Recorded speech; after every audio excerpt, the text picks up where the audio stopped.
Council member, we should be ready to go in 5, 4, 3, 2, 1. Good morning. My name is Kenya McDuffie, council member for Ward 5 and chair of the Committee on Business and Economic Development. Today is Wednesday, April 6, 2022, and we are convening this hearing virtually via Zoom. It's also being streamed live on YouTube. It's accessible at kenyamcduffie.ward5.com/live. Time is 9:02 a.m. and I'm calling to order this budget oversight hearing of the committee. This is the committee's final budget oversight hearing for fiscal year 2023 budget season. Our first budget oversight hearing for this year, which was held on March 21st, 2022, was reserved for public witnesses only. I open that hearing by acknowledging that the district's past 2 budget cycles occurred in the shadow of a global pandemic. As I stated then, we cannot and should not forget the loss of life and collective trauma we've all suffered because of the pandemic. The pandemic also caused catastrophic harm to our local economy, especially to our tourism and hospitality, sports and entertainment, and restaurant and nightlife industries, and the thousands of dedicated workers that they employed. As we move past the pandemic and navigate our way towards economic recovery, we must also remember the commitments we all made to one another to work together to make transformational investments in those communities that were underserved prior to the pandemic and suffered most throughout, and to build a stronger, more equitable city that works for every resident who calls the District of Columbia home. The fiscal year 2023 proposed budget includes $10.7 billion in local funds and $19.5 billion in gross funds. Today, we're going to hear from government witnesses representing the Office of the Chief Financial Officer and the Office of Lottery and Gaming about how those agencies are going to be using their funds and their budgets to provide meaningful programs and services and assistance to serve the residents of the District of Columbia, as well as the small in the District of Columbia. Government witnesses will have 10 minutes to provide opening statements, and any council members present are going to have 3 minutes to provide opening statements. The testimony is going to be followed by 10-minute rounds of questions for council members who are present. As a reminder, all participants should mute their microphones when they are not speaking. At this time, I want to acknowledge actually, it looks like we lost him. Do you all see? I saw Councilmember Allen had previously logged on and had turned his camera on. If he comes back, then we'll turn to him for a round of questions. I do not see him present currently. So without further ado, we're going to turn to our first government witness, the Chief Financial Officer.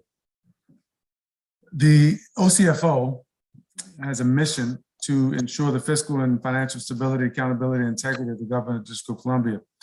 The OCFO provides oversight and direct supervision of financial and budget functions of the District of Columbia government.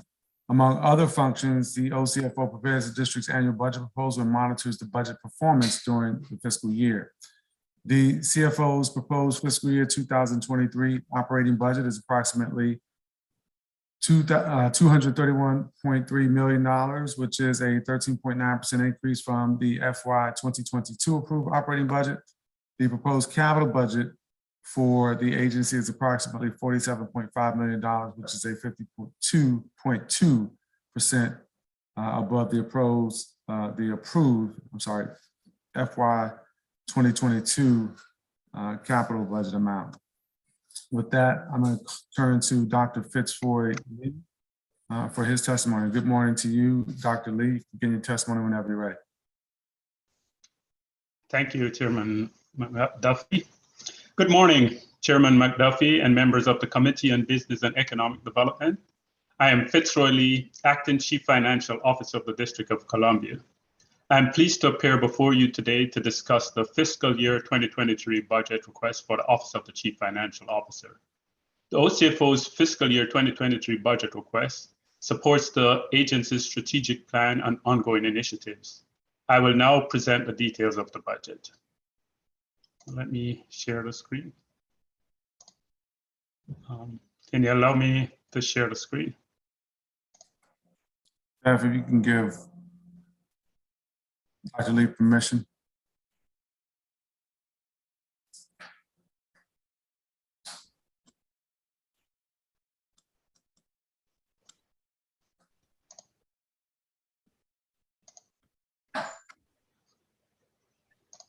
Dr. Lee, you should be able to share your screen now. Okay. Okay, let me put it in.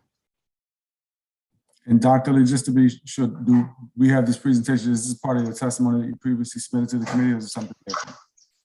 Yes, this is the part of the testimony. Yeah. Okay, so I will start out by, again, reemphasizing the core functions of the OCFO.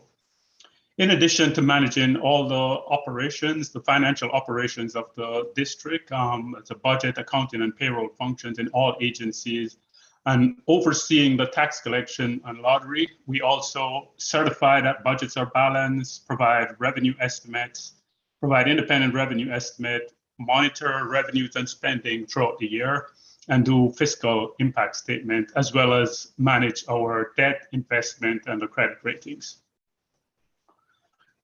Before turning to our budget requests, I want to again emphasize that despite the pandemic, the OCFO as an organization has proved resilient.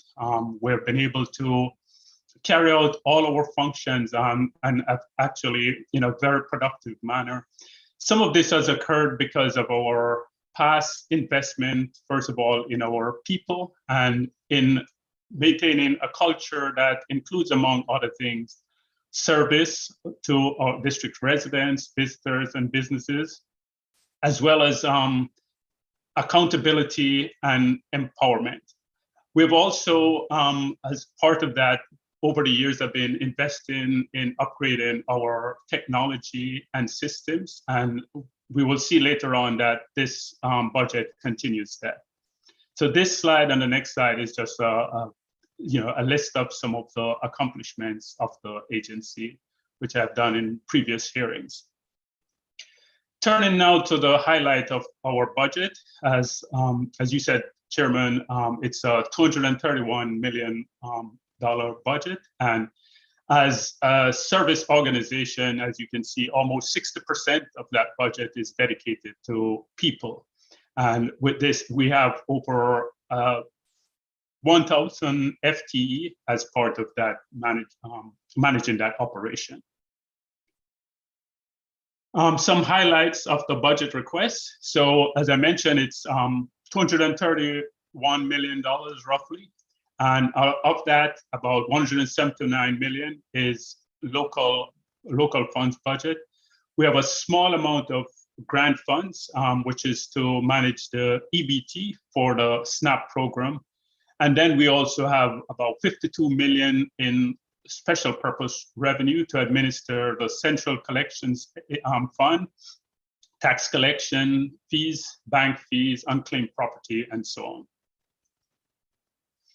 Just delving a little deeper into that budget. So the biggest part of the biggest increase we are asking is about $20 million, and this is it will be in the operation budget to support our capital investment. And as I mentioned earlier, what we have been able to do over the past is to improve our operations and provide us in good stead when we enter the pandemic through ongoing investment in technology and systems. And this continues in this budget where we are asking about $17 million. So we're on track, as I will get into the details later on, to implement our new financial system, the district integrated financial system, later this year. And as part of the post-implementation support, we're asking for the $17 million, which include license fees that we'll have to pay, contractor support, and additional staff. And then for the modernized integrated tax system, which we put in place, the final phase was put in place almost a year ago. We're asking another $3 million to continue maintaining that system. There's also in our budget a $5 million merchant fee. So the district has been in a program to put in place what we call a convenience fee model. And this is where payments to the district by customers using credit cards, where the fees are now billed to the customers and not to the district. But that program is still only partially implemented. So For this year, we have a 5 million for those agencies where the district still pays those charges. There's also 3.4 million that is put into our budget more as a pass-through for the Child Well Building Act, or the baby bonds. And that is a pass-through because it will be deposited in the accounts for children. There's also $746,000 in the budget associated with 7 FTEs to implement the Earned Income Tax Credit Unit, because as per legislation,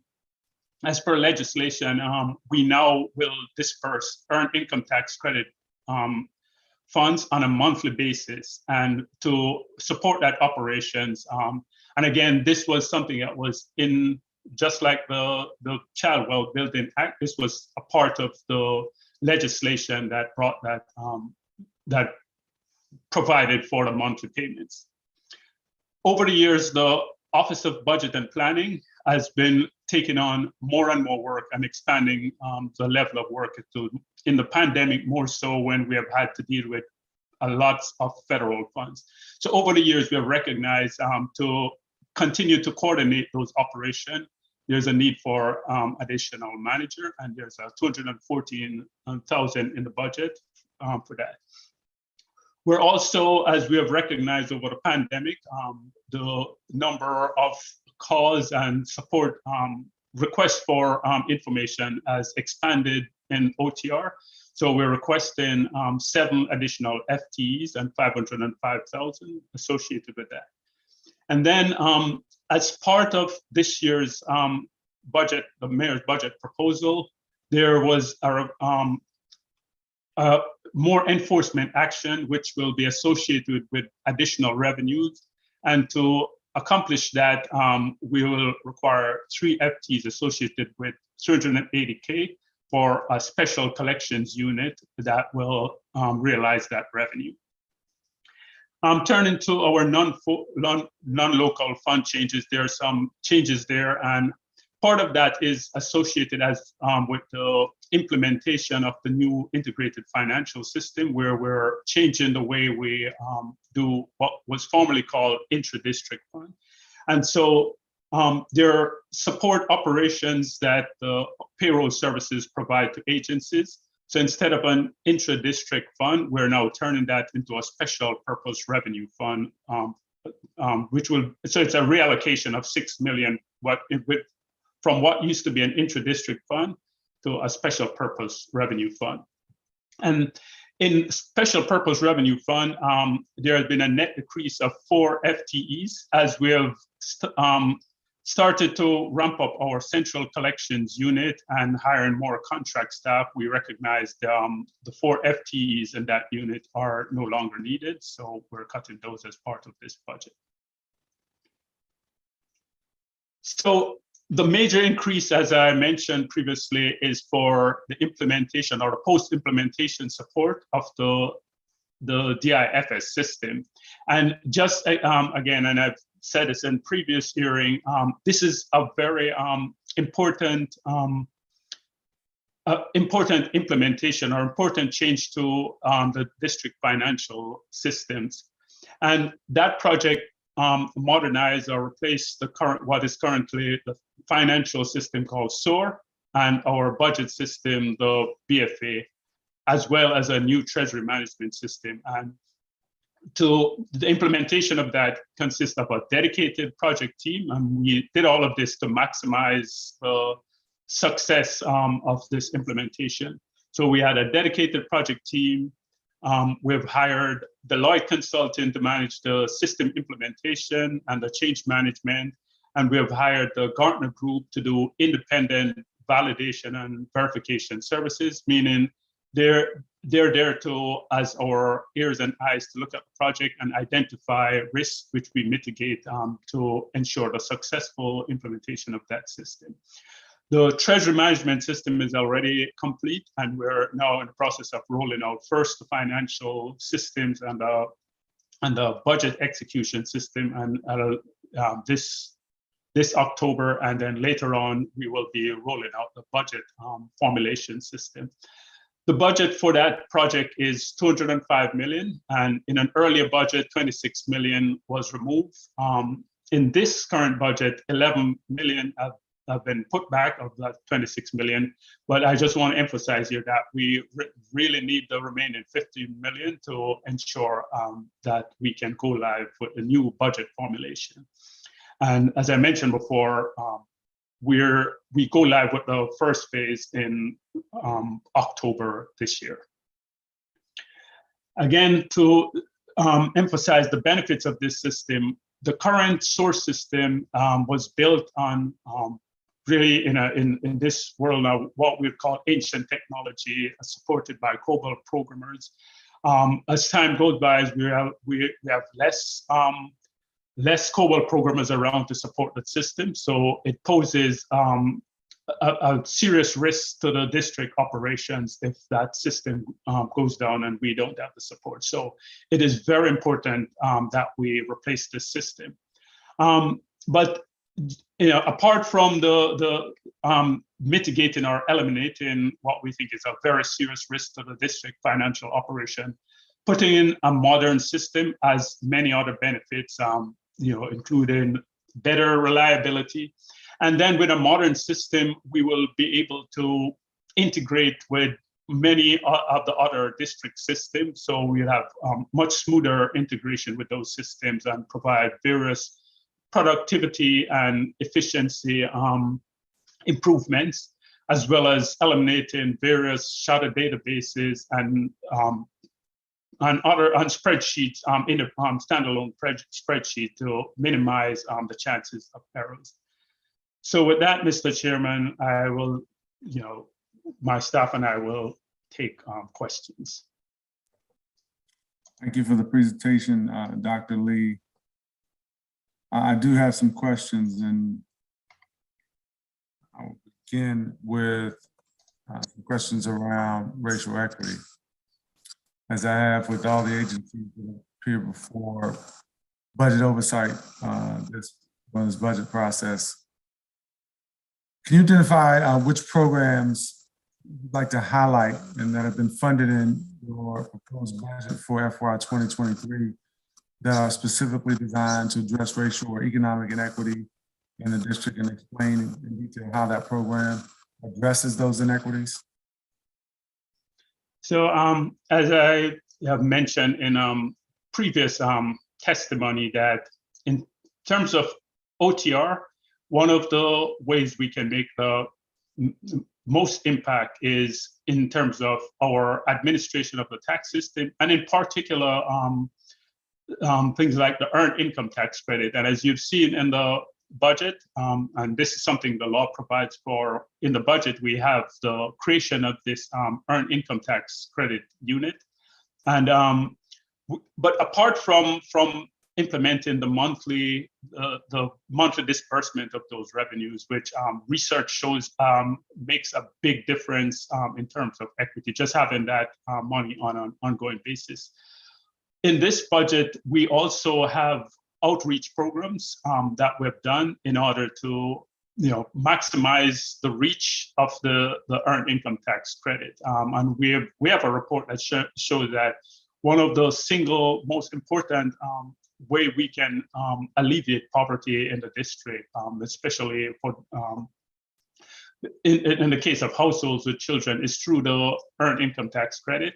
And so in this budget, we do have expansion of those programs, the outreach programs, to ensure that people who are eligible, because we have also done studies that shows that there are a large number of district residents who are eligible and who have not been taking advantage of the earned income tax credit. And so our outreach is funded in this budget to enable us to do more, to bring more of those eligible people into the fold.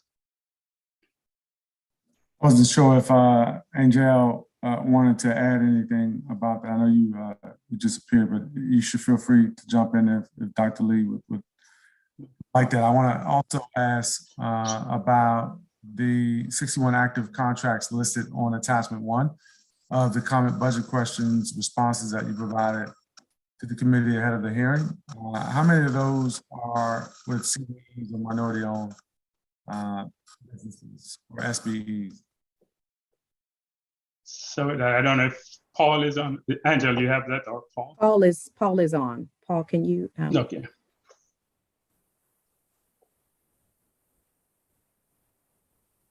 I see him.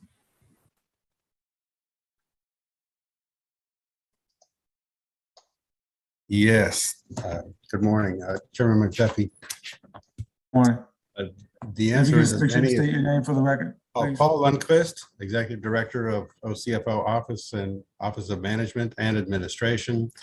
The short answer is as many as possible.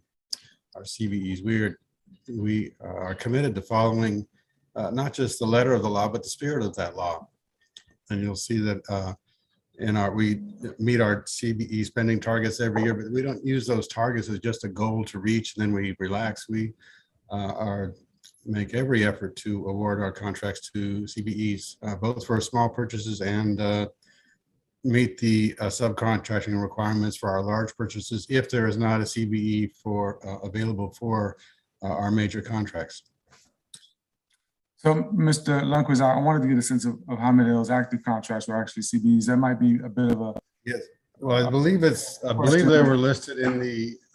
So let me finish the question, because it might be a bit much to ask you to give me that number right offhand. So what I wanted to do is maybe pivot to just about the fiscal year 2021 CBE goals that you all had and how you. If I could first say, I'm sorry.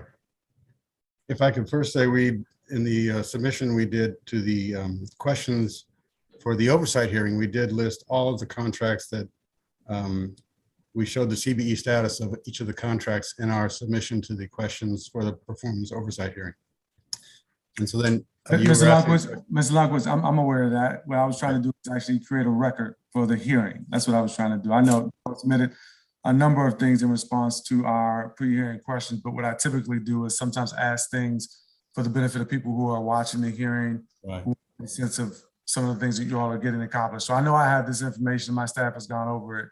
It doesn't mean that I won't ask some of these questions just to sort of tease out these things for the purpose of the hearing. And Paul, I don't know if you have it on there. I think the chairman was asking about the percentage. So I don't know if you have a quick, if it shows the percentage or not, because I think that, yeah, for the record, I think that would be important. right, correct. We don't have that percentage handy. Okay. So we have to we'll provide it later. What about fiscal year 2021? Can you tell me what the CBE spend goal was for fiscal year? Yes. So we have those numbers. Our CBE spend goal was 12,989,613, and our CBE actual was 18,325,218, and that's 141% of the CBE target. Okay. What about your goal for FY 2022? What is that goal, and how are you doing thus far? Yeah, that goal is 14,377,125. The last number we had at the end of the first quarter showed that we had spent just over 2 million of that. Typically, our spending will reflect more as we go through the course of the year, second half of the year. But we believe we're on track again to exceed that target. Okay, is your fourth quarter usually the highest quarter in terms of your SBEC? Yes, fourth quarter is the highest, third is higher, and then fourth, of course, the highest. Okay, all right, I appreciate that. Dr. Lee, at the March 18th committee of the whole hearing on the proposed fiscal year 2023 budget, you testified that the delayed budget release was due to two main issues. The FY 2021 surplus allocation error and an issue with the quality assurance review of the debt cap model. I want to ask about each of those in turn, starting with the allocation surplus error. At the March 18th hearing, you testified that, and correct me if this is inaccurate, $382 million of surplus funds were miscategorized as unreserved. How and why did that happen? Thank you for the question, Chairman. And just to to set the record straight, these errors did occur, but they had no impact on the timeline of when we delivered the budget. We did deliver the budget on the schedule that we had promised to the city administrator the week before. So, I mean, the delay in terms of producing the budget was more in keeping with what time decisions were given to us, and we were able to do that. So the errors are a separate And so the errors, true. just to be clear, Dr. Lee, the errors occurred and you all identify the errors and explain what had happened to the executive, Right. or the timeline in which you all were supposed to be finished. And we did meet the timeline. We did meet the timeline that we promised a week before, that we would be able to deliver volumes 1 and 5 on Wednesday, and then we would have the rest by the oversight hearing on Friday, which we accomplished that week. Well, that's not typically the goal. Typically the goal, I thought, was to have the entire budget prepared, right, and released on the date in which the mayor provides the presentation to the council. That is true, but given where we were in terms of getting all the decision making and putting everything, a week before we said, look, given where we are now, this is the timeline that this is what we can provide on the Wednesday when the mayor unveils the budget. That's volume 1 and 5, which encapsulates the budget, and then we will be able to provide the ones in the coming days. So I'm saying, yes, we didn't provide them all on the same day, but it wasn't because of any errors. I think that's what I'm clarifying. And then, well, what do you then attribute the delays to? Yeah, it's just the time. So we are always on a pretty compressed timeline in terms of when we have the revenue estimate and when we have to deliver these budget. And in the back and forth in terms of trying to get decisions, because we have to have the policy decision before we can put together the entirety of the financial plan. So given where we are a week, and what I'm saying is that this is the timeline that we're promised a week before we get a budget, before we had identified any errors. We said, look, we won't be able to deliver the budget books all on Wednesday. This is what we deliver. And so we did deliver those on time. Okay. Turning to the errors. So again, the error actually didn't occur in the budget formulation process, the error in terms of the misallocation. This was something that was done when we did the annual financial report. And if you recall, in that annual financial report, we showed where all the surplus, the categories where the surpluses go. And one category, of course, was funds reserved for future budget. So these are in previous budget, the mayor and the council will make decisions about how much of the surplus will be used in future budget.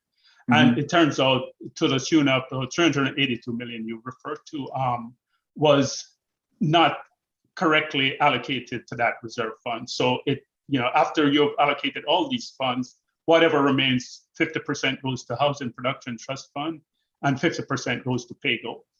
So it turns out we had allocated too much to that, because as we started to develop the budget and the financial plan, we identified that we didn't have enough in the reserve for enough in the reserve for future budget. And so we identified that those had been misallocated when we did the annual financial report. So that's when the error occurred, when we were doing the annual finance, and we corrected it through our own, I must say, through our own quality assurance process.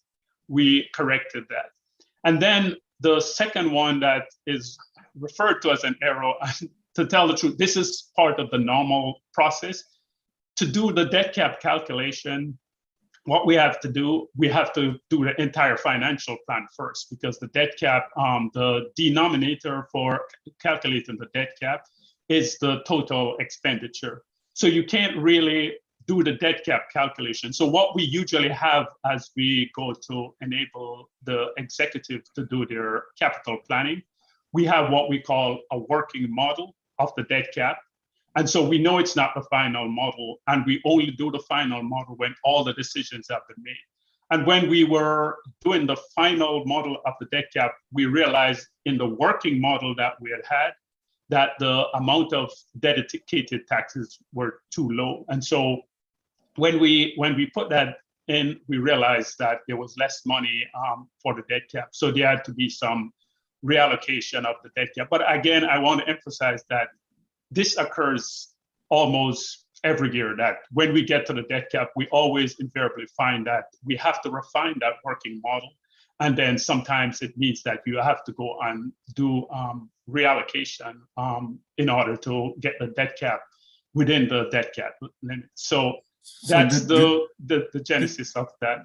Can you give me a sense of because I believe you testified that the proposed capital spending amount was reduced after adjusting for actual expenditures. What exactly did this debt cap model issue affect in terms of capital spending, if anything? I don't have the details of all the what programs were affected. I know the OCFO, for example, was affected because some of our capital expenses for the DIF system had to be pushed out some years. But there always a lot of detail in that capital expenditure, but I don't have the detail right now. I don't know if so are you testifying though that the process that's in place for the budget in terms of the OCFO's role doesn't need to be changed, or no internal checks or processes need to be modified to avoid this in the future? Actually, we have already taken action to modify the process. So we're bringing in our. Pardon? Can you explain what you all have done? So let me turn to Angel, because we've started that process. Angel. Thank you, Fitz. And thank you, Chairman McDuffie, for the question. So as it relates to the annual financial report, we actually are developing a new internal control to make sure that we properly allocate for the various reserve funds. Right now, that responsibility had fallen to one part of our organization, and we are now developing a control test to make sure that as we formulate the annual financial report, that we have a second look to make sure that all of the allocations are appropriate and proper. And as it relates to the debt model, we are continuing to refine the model to make sure that normally what we do is we do draft models with these numbers in them. But what we're going to do is we're going to kind of hold back and make sure that when we do the various iterations of the model, we actually have actual spending to date. And then we will continue to update actual spending as we run through iterations of the model, if that makes sense. Yeah. I understand where you're coming from and what you all are doing now, but I guess I'd like to go back just a little bit though to the issue with the miscategorized funds regarding the reserves and the $328 million. If you could, Dr. Lee, when you state, as you did earlier during the committee of the whole hearing, that they were miscategorized and should have been reserved for future budgets, what exactly were they reserved for in those future budgets? Can you speak to that? Do you have that information before you today?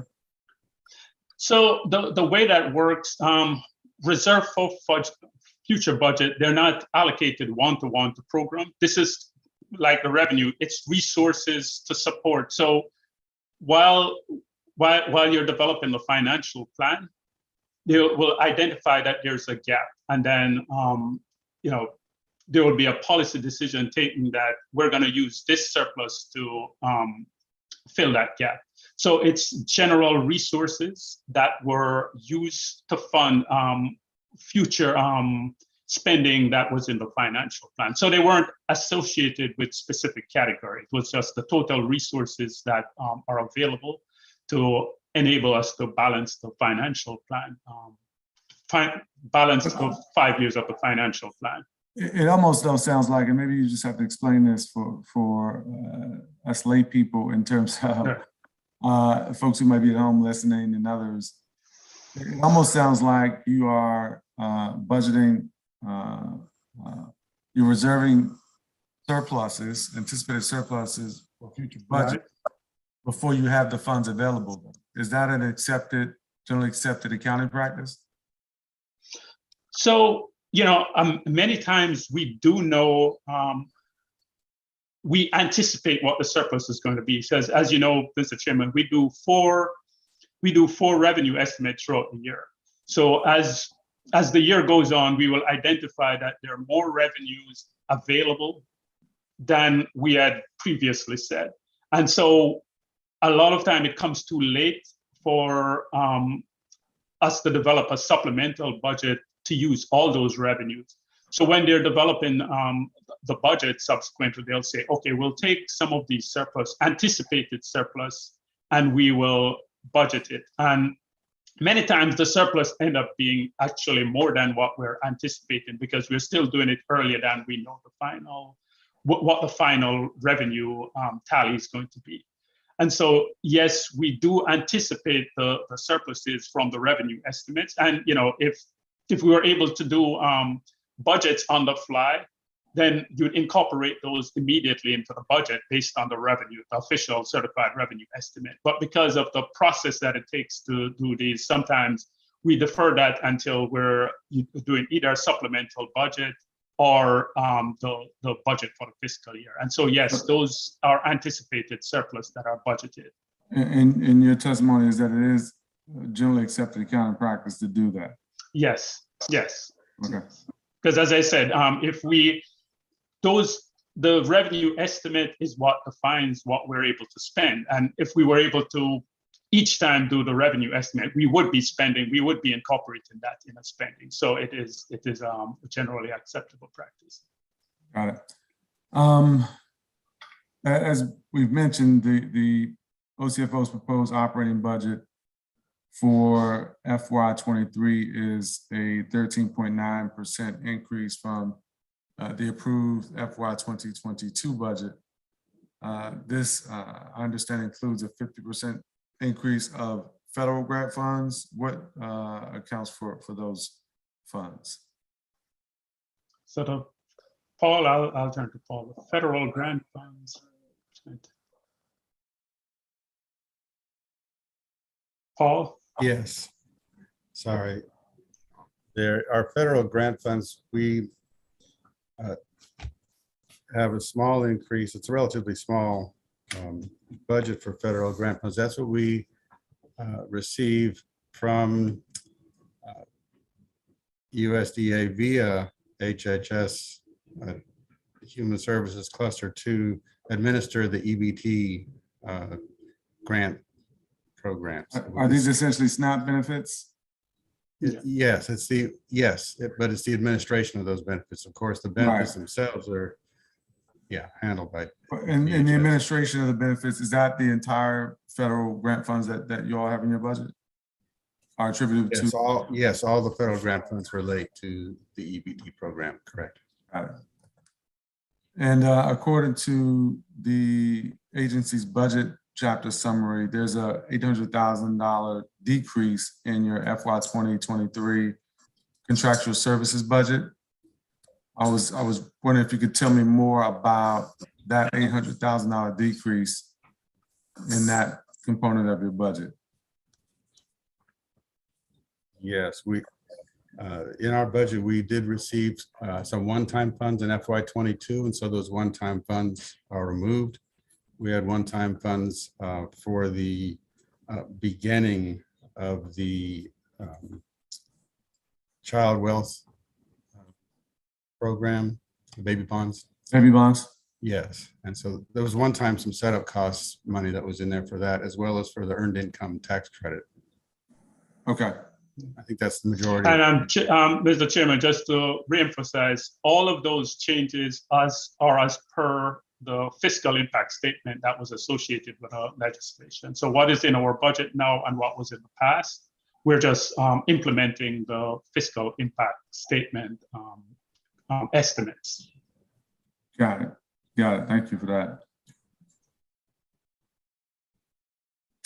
At the same time, though, I see the local funds budget amount proposed for FY23 is up 21% from the approved FY 2022 level. And there's a $17.8 million increase proposed for CSG 41 contractual services. Can you reconcile that for me? I'm sure there's an explanation that you could share. I think, yes, I think as our CFO, Fitzroy Lee, outlined in the presentation, if you, that one slide that reflected all those increases that were in our FY23 budget, most of them hit, the majority of that amount hits our contracts area. The largest part is the support for the DIFS program, DIFS project, the cost to maintain and support that system once it moves from a capital project to the implementation, into the operational stage. And then we have other contract increases that are placed in the contract line, large amounts for the merchant fees, the cost to pay the credit card processors. Is that slide 7 and 8 or 7 or 8 that you're referring to? That's a 7. that's a $5 million. Okay. That's a $5 million amount. Got it. That was in our budget previously, but that was removed because that implementation we had planned to, we had hoped and planned to be done by now, but it has taken a bit more time than we had planned. This is a district-wide implementation. And so it started in a few agencies and now we're hopes to be done in FY23. And so we trust that that's a one-time increase, the $5 million for the merchant fees. We also have the child wealth amount, which is in, which again, that's part of the fiscal impact statement for the cost of the deposits to be made in FY23. So as I mentioned in the Those are large testimony, amounts, that part is a pass-through pretty much, Yes. because it comes into our budget and we deposit it into the accounts. Right, and the amount that's shown is not for the administration of that program. That amount was already in our budget in 22. Right. Okay.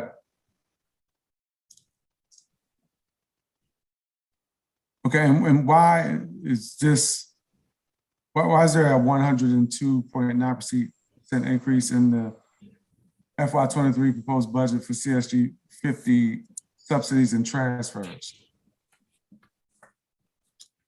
Let's see, is that?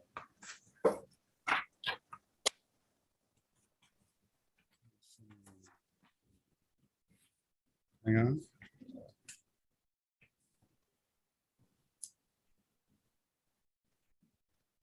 I believe that's where we put the child wealth. I'm sorry.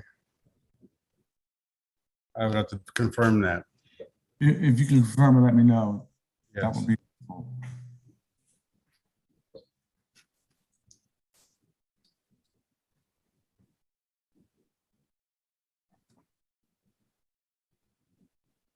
And there's appears to be a decrease for budget operation. This is 110F in the agency financial operations. 100F budget. Yes. That is, $269,000 and 3 FTEs. Tell me about what budget operations does and how this reduction is going to impact the agency's performance. yes, that program is the program that manages our agency budget.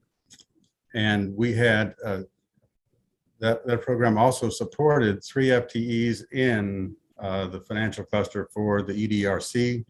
And those were previously in our budget as interagency.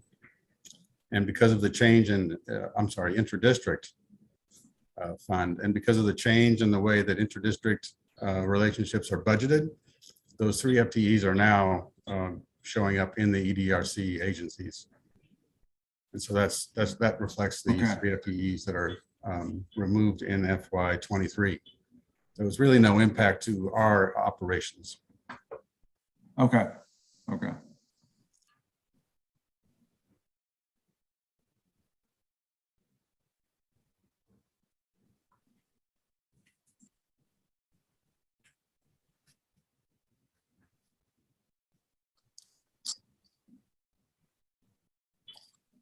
And yes, I just got word that the subsidies increase is the child wealth program. That's where we placed it in the budget.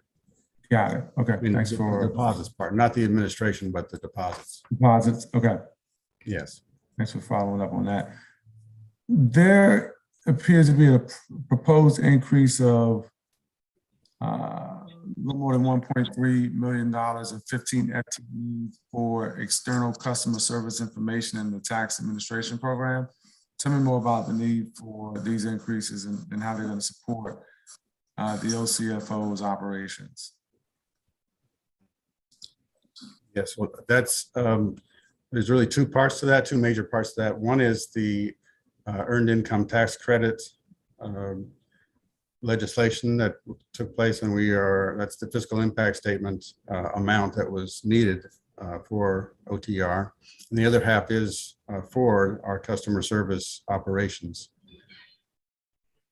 An increase to respond to the challenges that we've had, frankly, for the volume of calls and correspondence that we've been receiving. Okay, okay. And what's the status of that, Dr. Lee, that program? I know. So in the budget, I'll turn to Mr. Richardson in a minute, but in the budget, we, as Paul just pointed out, we are, so there are several components to looking at that improvement. One of them is more technology. So we're planning to implement a new telephone system. A second part of that is putting in overflow capacity. So having contractual service so that if it exceeds the capacity of what we have, then we'll have these resources to draw on. And then the third part is what Paul just referred to, is just having more bodies. And so we've identified this for FD. In terms of the status, I'll turn to Keith. Can you tell us some where we are with the other pieces in terms of the telephone system and getting the overflow? And if you could just make sure you state your name for the record, Mr. Richardson, and good morning. Yeah, good morning, Chairman McDuffie, Keith J. Richardson, Deputy CFO for Office of Tax and Revenue. As Dr. Lee has said, right now we're in the midst of working with OCIO to get a new cloud contact system, phone system that right now is still in the RFP process.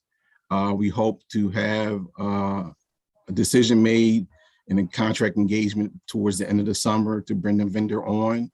That process will take about 6 to 9 months to get the system implemented. So it'll be functional, hopefully by the spring, early summer of 2023. In reference to the EITC unit that we're going to be implementing, we won't start to hire that until the budget is approved. But again, that will be a standalone organization that will take all calls in for the taxpayers who have questions and concerns about the EITC. It'll take them away from calling our everyday call center number. So they will have a specialized group to work with during the course of the time frame.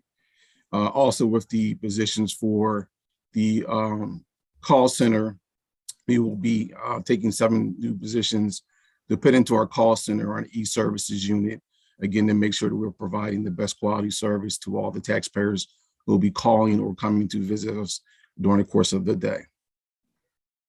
Okay, and I appreciate that. And then it looks like the second largest increase in the OCFO budget proposal for FY23 is a finance and treasury program. This is looks like program 7,000.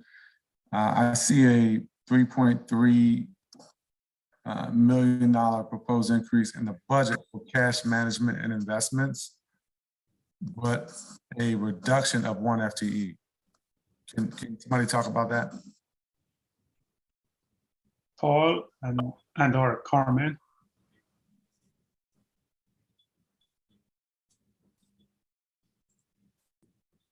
Yes, I'll have to confirm. There are two large increases in treasury. The one in cash management, I'd have to confirm whether that is where the child wealth program increase is reflected.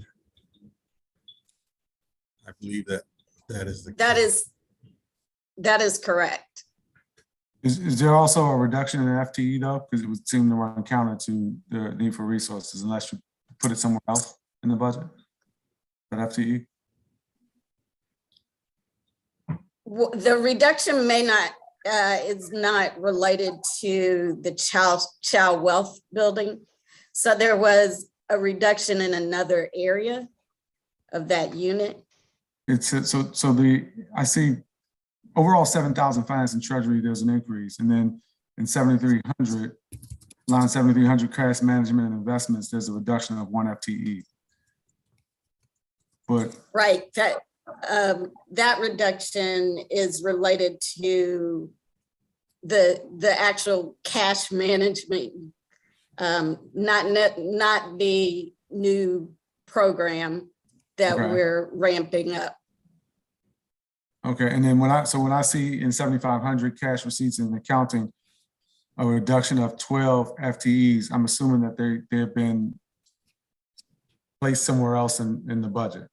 Those 12 FTEs that have been reduced. That is the, most of that was the removal of the formerly inter-district funded cashiers. Mhm. And when those are moved out of our budget and placed in the other agencies that funded them. And that's, yes, that's in our cash receipts and accounting area. So that's all that's the cashiers that were moved and reflected in the other agency budgets. Got it. Okay. Okay.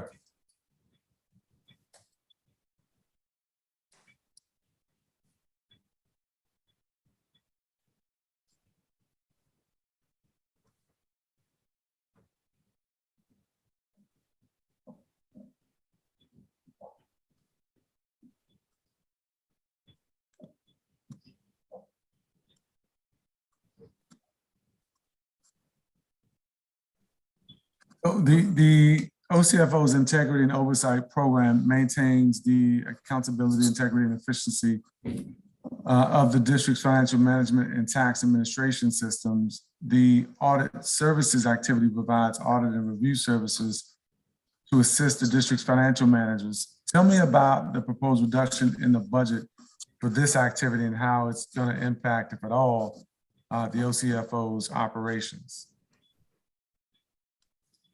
In the audit services budget, you'll see the decrease there. That reflects the single audit, annual single audit from the federal programs, and those were funded. That effort's funded by the other agencies in the district that are affected by that single audit, and because they were funded as intra-district in prior years, this reduction reflects the removal of that cost.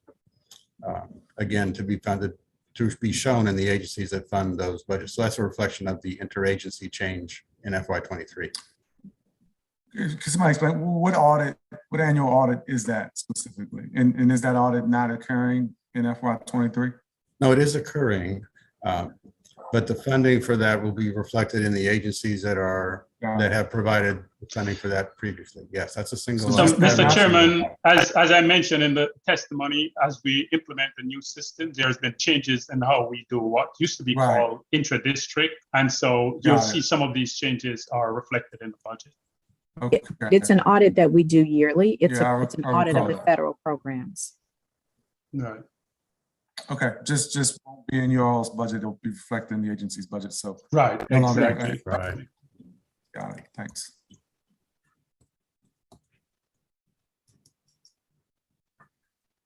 And your all's budget includes $393 million and 5 FTEs for the district recovery plan. I think it's worth talking a little bit more about how those funds are going to be used in function of the 5 FTEs.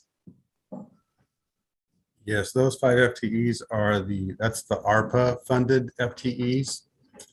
And that's $393,000 in 5 FTEs. 4 of those are in the Office of Budget and Planning to address the many much increased workload related to the administration of those funds. And then we have 1 in Office of Finance and Treasury, 1 FTE. And Chairman, you remember last year, sorry. Go ahead, Dr. Lee.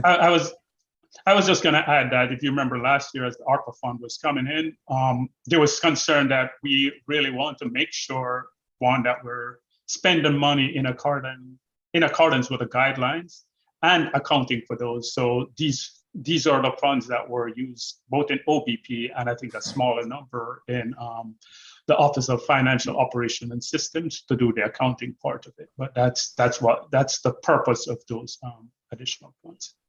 Okay, and that's the purpose of the FTEs too, just to monitor and to interact around this federal spending? Yes. Right.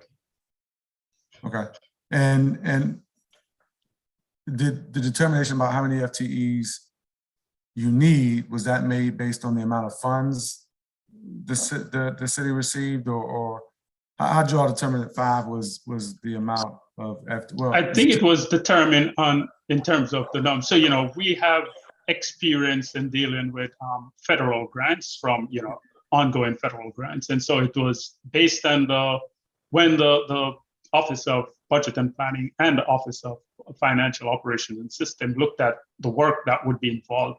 Part of it, yes, of course, is the volume, but then it's the complexity as well in terms of all the places where the funds would go. Those were the considerations that were drawn into both the complexity, because as you know, the amount of federal funding was unprecedented, but it wasn't just the amount, but it was going to various areas, and it's going to happen again with the infrastructure bill. Are those FTEs in your budget throughout the entire 4-year financial plan? Yes, that's my understanding. Yes. Yes. Okay. And how long is this? This is for the duration of the ARPA funding, right? Yes. Because the And the ARPA ARPA funding funds goes through. I think you're anticipating what I was about to ask. Let me let you just finish your thought. No, I was just going to say the ARPA funding is spread out throughout the entirety of the financial plan. Okay, that's what I was about to ask, so I appreciate that.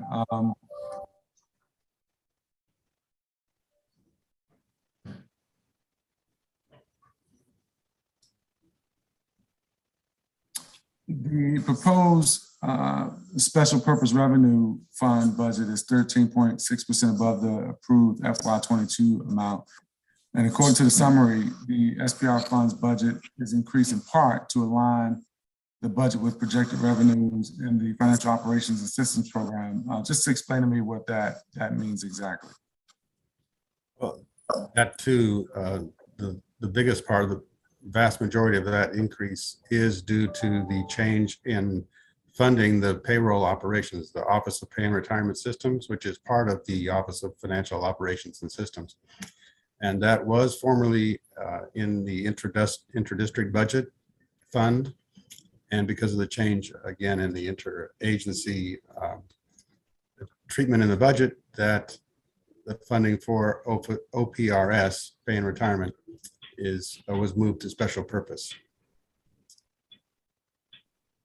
Okay, and you said the funding for, what's the acronym you use? OPRS, Office of Pay and Retirement Systems. Okay. So that is that's not really an increase again in our operations. It's a change of funding from the old inter-district fund to special purpose. Right. Yeah. Got it. And your FY23 budget proposing an increase of $19.7 million and 19 FTEs for information technology support. And according to the summary, all 19 FTEs and more than $16 million of funding is for the DIFS program that you mentioned earlier, the District Integrated Financial System. Just, I know you covered some of this already in your opening presentation, but I'd love to hear you expound on the reason for this very significant increase in the operating budget for this program. Yeah, thank you for the question, Chairman. And it's a really good question. And thanks for the opportunity to explain this because as I present in my presentation, as I said, we're moving to a really new modern system. And one of the part that's modern about it, it's what is called a cloud-based system. So, it will be hosted in Oracle instead of our own mainframe.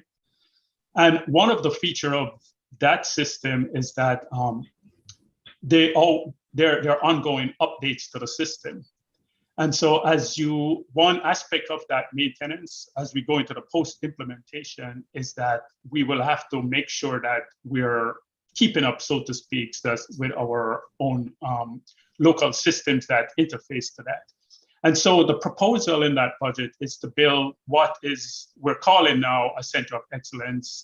The name may change as we go along. But the purpose of this center of excellence or proposed center of excellence is to maintain the integrity of the systems. Invariably, what happened with SOAR and many a system is that when you implement these systems initially, they give you all the benefits. And then over time, as the environment changes because there are new policies or new services come on board, it tends to degrade. And then, as I mentioned in the presentation, you have shadow systems, shadow databases, and spreadsheets, and so on spring up, and then it starts to erode the integrity of your system. So, and this is standard practice now. What has emerged in the IT world is that we build these center of excellence, and the sole purpose is to maintain the integrity of that system by one, timely updates to the system, implementing timely updates, and then as policies and procedure changes, this team will be evaluating. And there are two components to it. There's part from the business side, the people who will be the main users, and then there are the tech sides. So people who have expertise in the policies and procedure changes, as well as the technology people. And what they do, we're going to be constantly reviewing our policies and procedures and implementing the changes in order to maximize the benefits of the system. So when we put the system in initially, you probably won't get all the benefits initially, but as we integrate with some of the other systems, one of the benefits I mentioned is that with a modern system, we can interface much better with some of the other agencies' systems, for example, in contracts and procurement and so on, and maintaining the integrity of those systems, because those systems will also change, they will upgrade or they will change, and we have to continue to make sure that our system is in sync with those systems as we move forward. So it's an old operation, and we're doing this actually now in the Office of Tax and Revenue, where we're set up a similar system post-implementation to continue to make sure that the modernized integrated tax system continues to serve us and don't degrade over time. So that's the purpose of this post-implementation support. Okay, so if 16.7 of the 19.7 million is for diffs, what's the remainder for? The modernized integrated tax system. So, there's ongoing maintenance to that as well. Okay. And that's what the remainder of it is for? Right. Okay, got it. Right.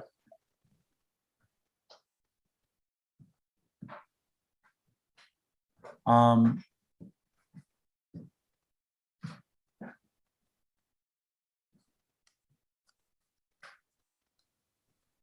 And then there's also, it appears that the proposed FY23 budget includes 20 new FTEs. Is that accurate? If so, how much of the proposed FY23 budget is allocated for those new FTEs?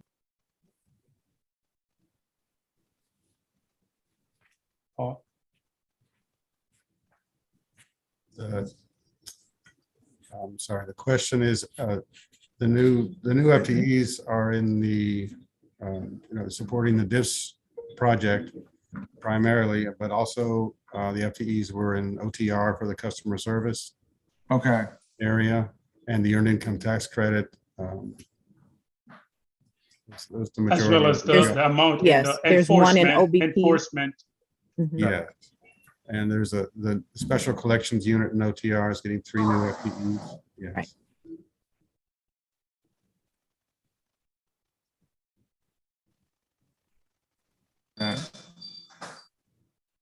How many vacancies are currently at the agency?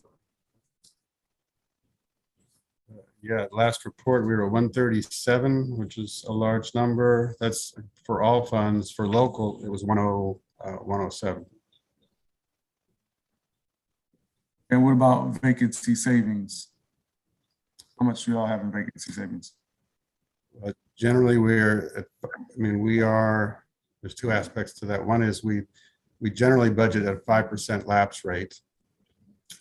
So Okay. those are savings that would not appear in our budget. And then, of course, we do have savings when we exceed that lapse rate, when we have more vacancies than. What are the savings than that the you have plan. beyond the 5% lapse rate? Well, we haven't, this current year, we have currently projected up to $2 million, but that is needed to fund that maintenance that Dr. Lee referenced for the MITS system. That funding, that $3 million in 23 is not in our budget in 22. And so we are having to absorb that cost in 22. And so we're using that PS surplus that we have to fund those MITS maintenance costs this year. So what are the annual MITS maintenance costs? Oh, overall, it's up around 6, 7, 8 million roughly. I don't think I can get you exact number, but it's sizable. And what we're seeing is the increase that we're experiencing is due to the completion of the last component of the MITS system, the real property component, MRPTS, Modernized Real Property Tax System. So that component was just completed December of 2020. 2020, yes. Yeah. So we're just now seeing and so that we're now seeing in 22, FY22, the first year of increased maintenance costs to the MITS system. And so that's reflected in the FY23 increase, and we're having to absorb that increase in 22. So explain to me how the maintenance to the MITS system works. You say you're just now seeing the increased costs. Explain to me how that works. If you're just now seeing the increased costs, you plan for it for next fiscal year. What actually has to happen this fiscal year, and when does that start? Well, on the contract side, we've had the vendor in place to maintain the system. The vendor that implemented we have a contract relationship with that vendor to maintain the system and provide system updates, which occur regularly, and Okay. those need to be included. What's the in our annual system. cost though for that maintenance? About 7.5 million, I think Keith said. Yes, that's But yes. you only So, have and just to $3 explain a bit budget again, next year? as with the annual, the new integrated financial system, this is a cloud-based system. Again, Okay. it resides on the servers of the vendor, and so part of the contract is paying to make sure that we get the latest upgrades to that system, as well as the ongoing troubleshooting any technical issues that may occur. So Yeah, no, I'm just trying to figure that's the out, nature of it. given the significance of the system, why is it that it seems like you're under budgeted for FY23 and you didn't have anything in your budget for FY22 for this purpose? We actually requested an enhancement for 22, but it was not granted. And so then we had to absorb that cost within our system because it was a system that we implemented, we had to maintain. And so we've, as Paul indicated, for 22, we have absorbed most of those costs and are looking to use the remaining PS surplus that we have to support the cost in 22. In 23, they did provide additional funds for the MITS. It sounds like the funds are insufficient for what the need is. Well, in 23, we will have sufficient funding to fund the full maintenance contract. It was in 2022, I think is what we were saying. Yes. How much did you have in 2023 for the full maintenance contract? when we add the 3 million, we'll be up close to 10 million. For something that you just said cost 7 million. No, when we add the funds for the MRPTS, we had the 6.5, we had 6 or 7 million in our budget baseline for the MITS. We already had an amount in the budget Okay. for the MITS maintenance. Now we're adding to cover the MRPTS. MRPTS, what does that stand for? Yeah, that's the That's Modernized the real modernized property real property tax system. So that one was the last part that was implemented. So we implemented all the other, the income tax, the business taxes, and all the other sales tax and so on. And that one was the last. This is why there was this, because what we do, we implement the system, then we have to negotiate the contract. That one was the last one finished. And as Paul said, we requested, because we anticipated that there would be an additional contractual arrangement to maintain that. That didn't happen. And so this is what we're squeezing out of our 2022 budget to make sure we fund that. But going forward, we're adding that to the existing MITS contract to cover that cost. So that $3.4 million, that $3.1 million is largely directed to the support of the MRPTS, the latest edition of the MITS portfolio. Got it. I'll probably need to have staff on the committee circle back with you all just to provide crystal clear picture of Sure. what the needs are for FY 2022 and how you all are funding the needs for the systems. And just the breakdown of 2023. I think that you all have made clear to me what 2023's needs are and how you plan to fund them and what the 3.1 is going to. But I still want to make sure I understand how things are working for FY 2022. Okay.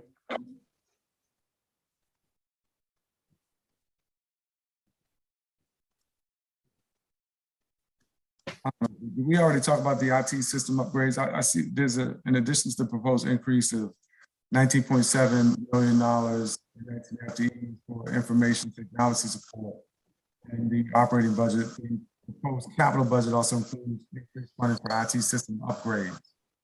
What's the reason for that increase?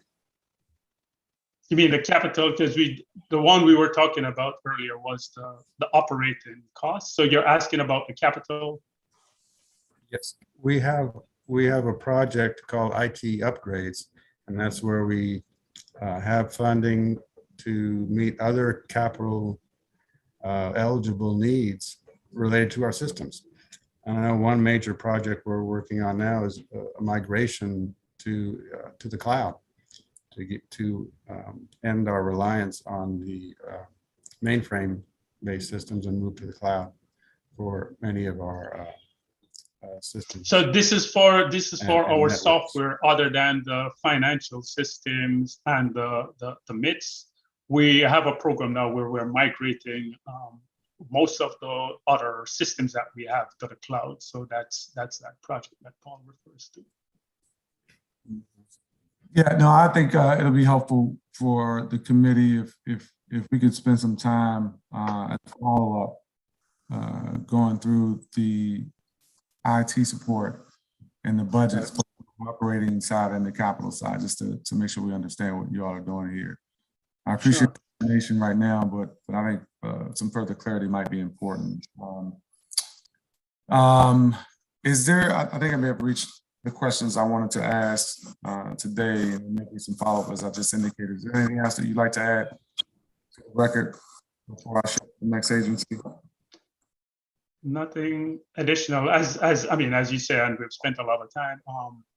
Going forward, we think, both we're having some challenge now. I mean, you mentioned about the vacancy in terms of hiring. So going forward, our focus will be on making sure that we can continue to hire and retain and develop the best people.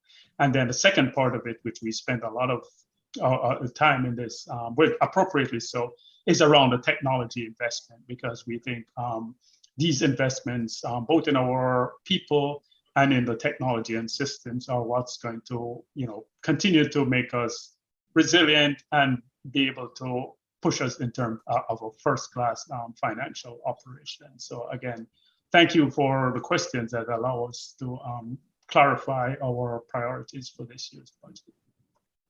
Okay, and I appreciate your testimony and the testimony of the team. Without anything further for the agency, I'd like to thank you again, and I'll move on to the next agency. Appreciate your time. Thank you. Thank you. Thank you.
Good morning, Mr. Bennett. The next agency, for those that who are watching, we're going to hear from the Office of Lottery and Gaming.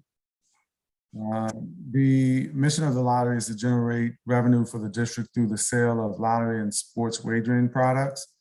The office is also tasked with gaming regulation and oversight of its products.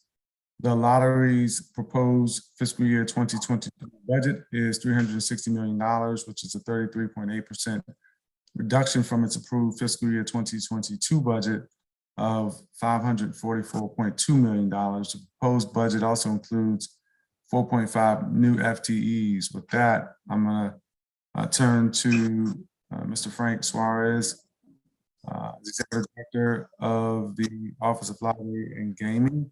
And again, good morning to you. You can begin your remarks whenever you're ready. Good morning. Let me just quickly share. I have some slides to walk you all through the presentation. So let's see. And just to confirm, I know you all provided us with your testimony and some slides pre-hearing. Are these the same ones you're sharing now? They are the exact same ones.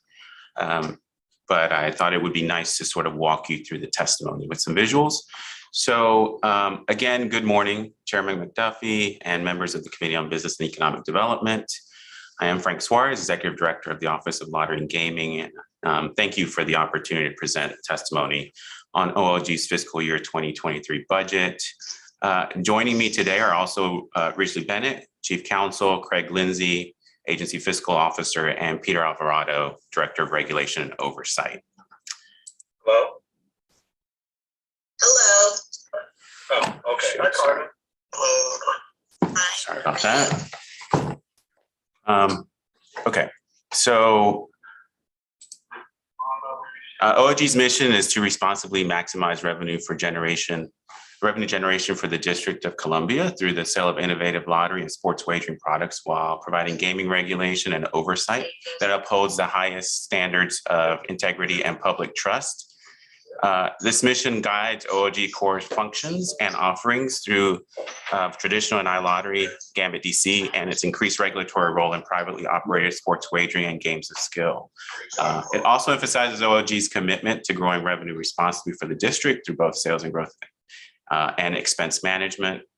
And since our inception in 1982, OLG has transferred $2.2 billion to the district's general fund.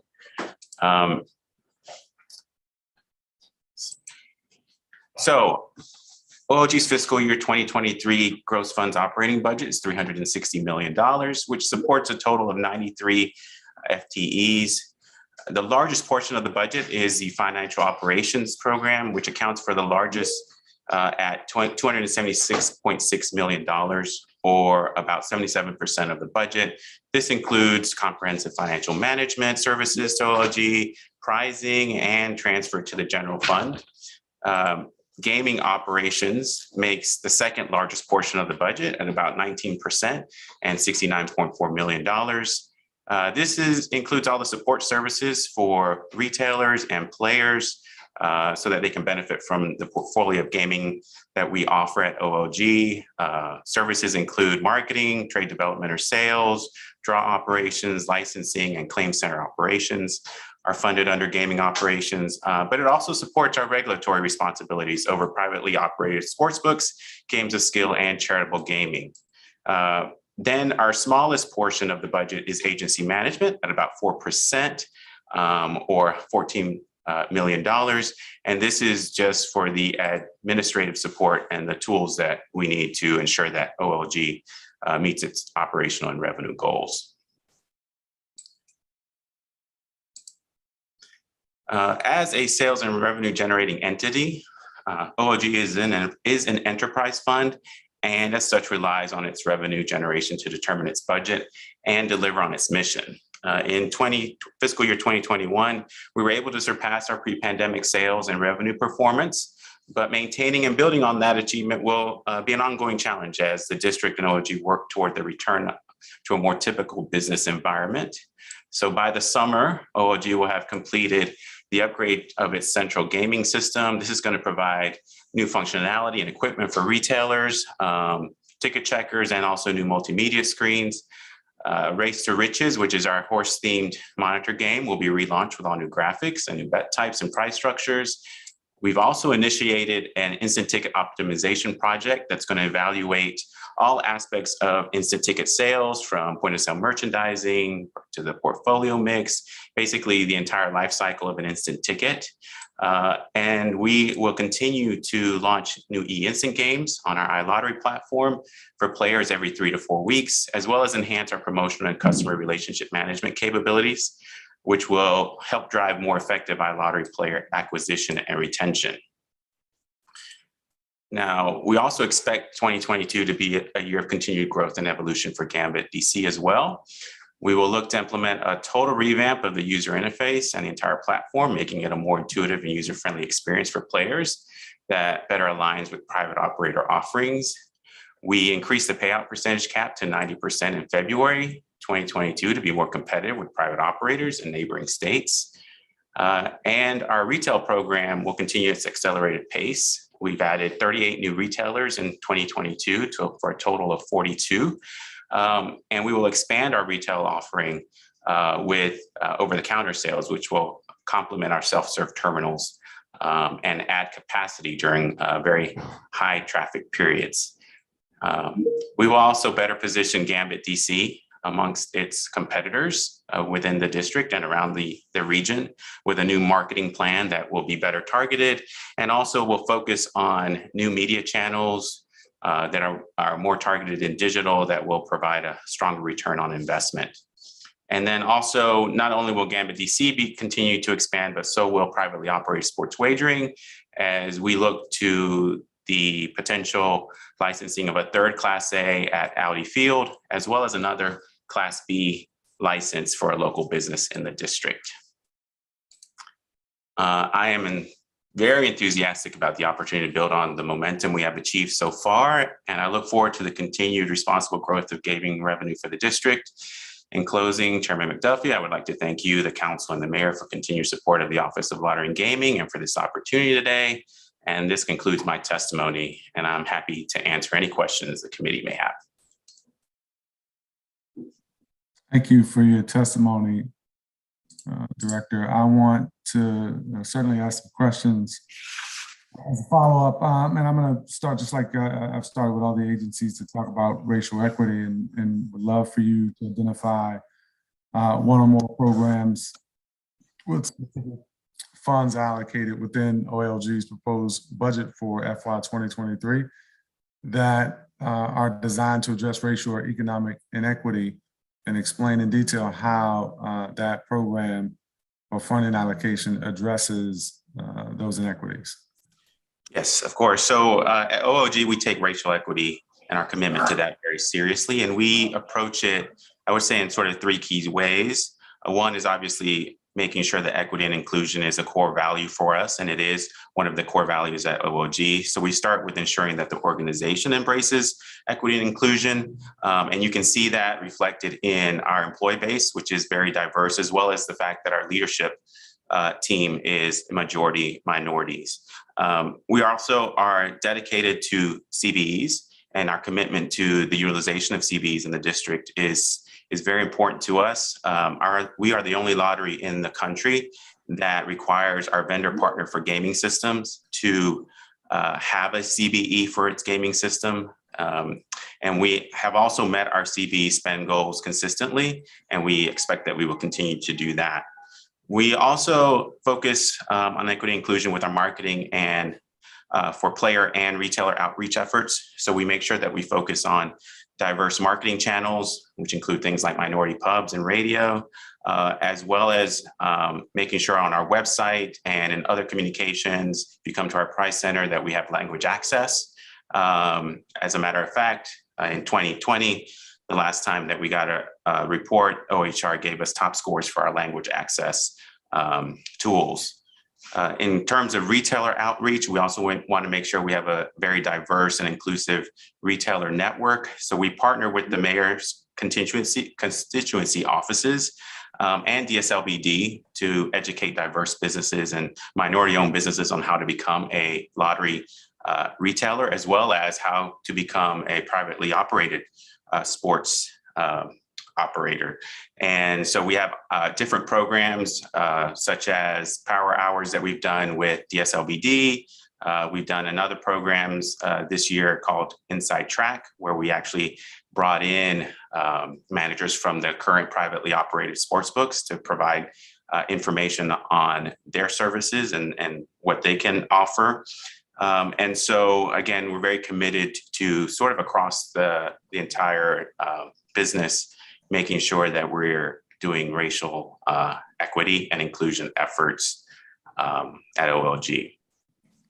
So you mentioned your CBE spending. I want to talk a little bit about the SBE, CBE spending. What was your goal for FY 2021 and where did you end up for that? So 2021, our goal right now is 20.3, almost 20.3 million. And it's interesting, I think we spoke about this in the performance oversight. We're still working with DSLBD to adjust the system. It hasn't opened up and made the adjustments necessary. But I will tell you that up to this point, we've spent 10.4 million towards that goal. So we're at 50, a little bit over 50%. But we expect— Which year are you referring to? Director, I just want to make sure I'm 21 or 22. Oh, 21. Sorry, were you asking about 22? No, I was asking about 21. I was going to ask 22 next. So so far you spent, because the year's already over. You said so far we've spent. Yeah, I'm sorry. So far in the system, it shows the 10 million, but there are adjustments that have to be made that will change that number. And so we're just waiting on the ability for the system to open up and make those adjustments. And I can have Craig, our agency fiscal officer, explain that a little bit better than I probably can. Okay. And if Mr. Lindsay, if you could just state your name for the record.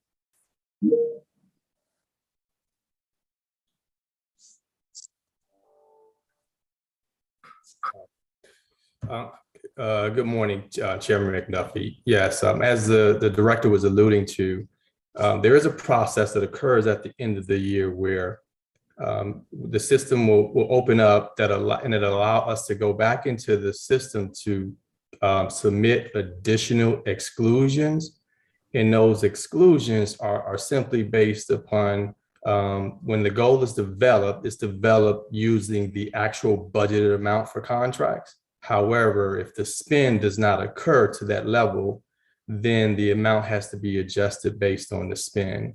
And because the system has not opened back up for us to go in and do that, we've not been able to complete that task yet. But once we do, once it opens back up, we will be able to go back. Mr. Lindsay, is the amount— And then there was also another— Go ahead, you can finish. Sure. You can finish, please.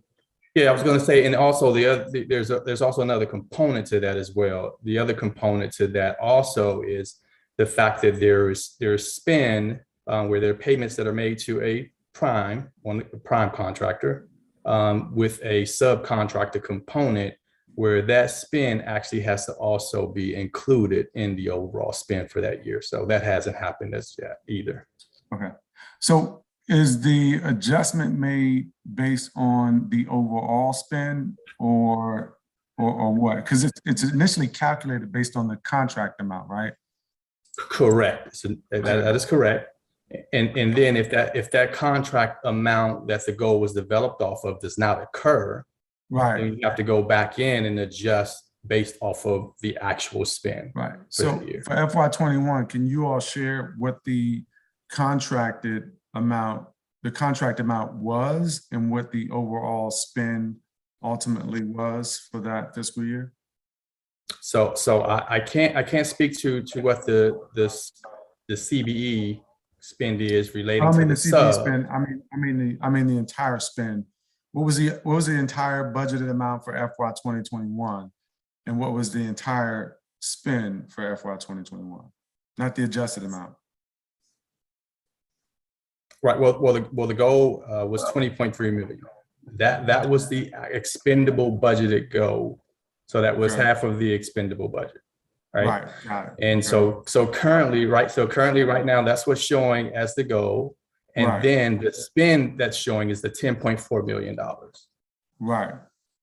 So what I guess what I want to get to is really hone in on is when the goal was set at a little over $23 million in FY 2021, did you all not seek exclusions then? Are these exclusions that you're seeking something that was requested of DSLBD post FY 2021? So the process is we do seek exclusions, and there are items that are excluded, but then there are items that are not excluded based off the process. And for those items that are not excluded, once again, the goal is factored using the actual budgeted amount for those. Okay. So we're only speaking of items that were not excluded.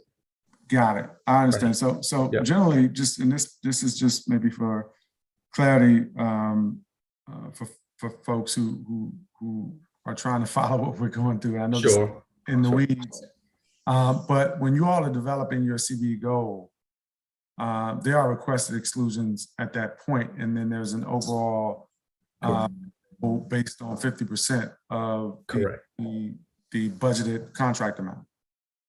Correct. Exactly. Yep. Everything that's been. Go ahead. Yeah. Everything that's picked up as being part of the expendable budget, that goal would be based off of that amount. Yes. Okay. At what point though, are the exclusions granted by DSLBD? You all will request those. Is that before the final goal is set, or is that after? Yeah. So the first round of exclusions occur prior to the goal being set.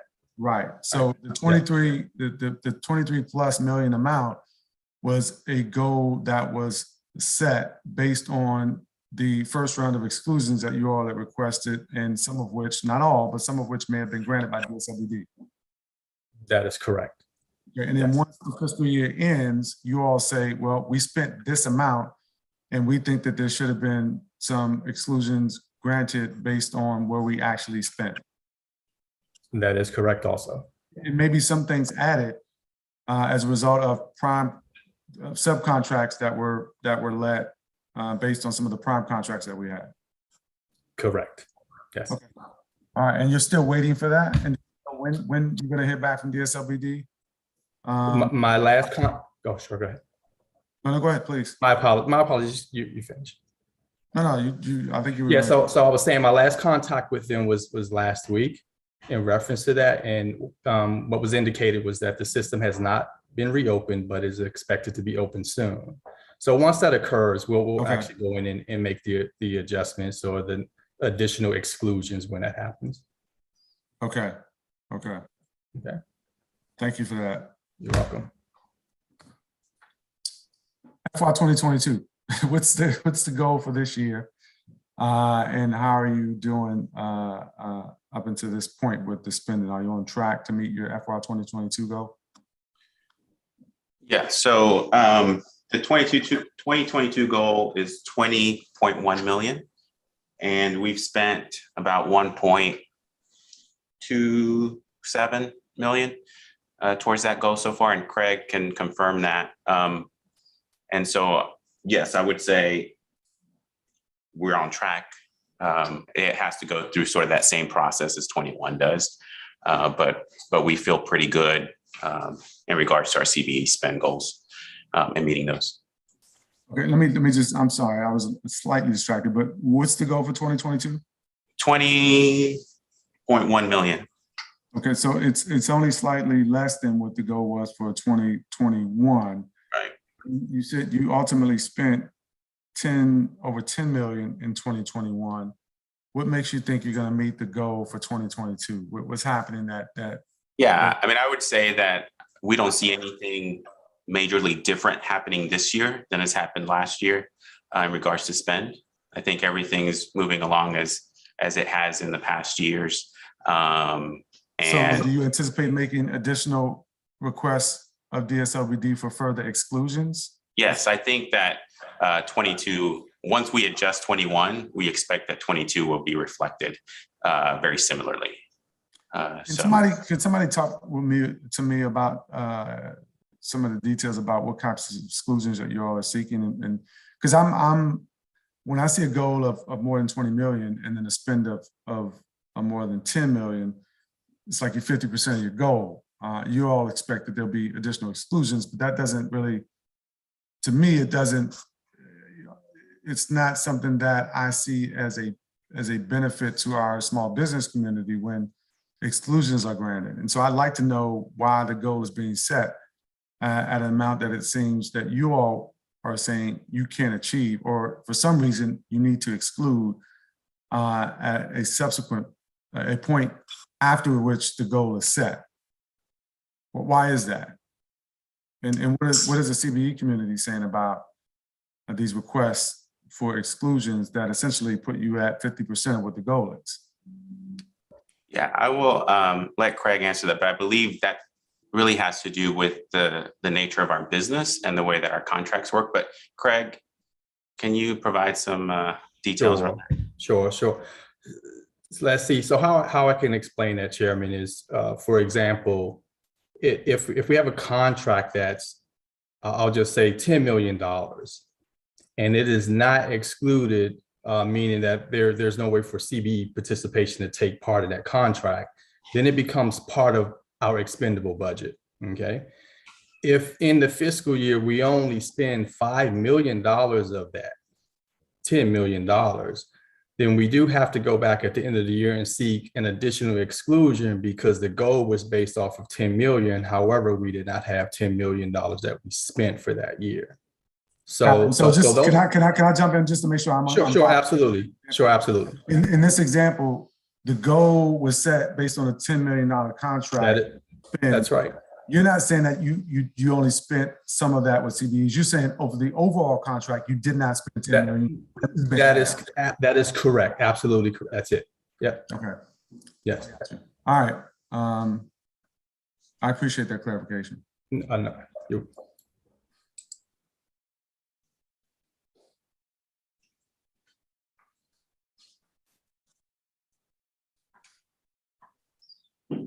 So the proposed FY23 budget for the agency is 33.8% below the approved FY 2022 amount, which I mentioned earlier, but it includes an additional 4.5 FTEs.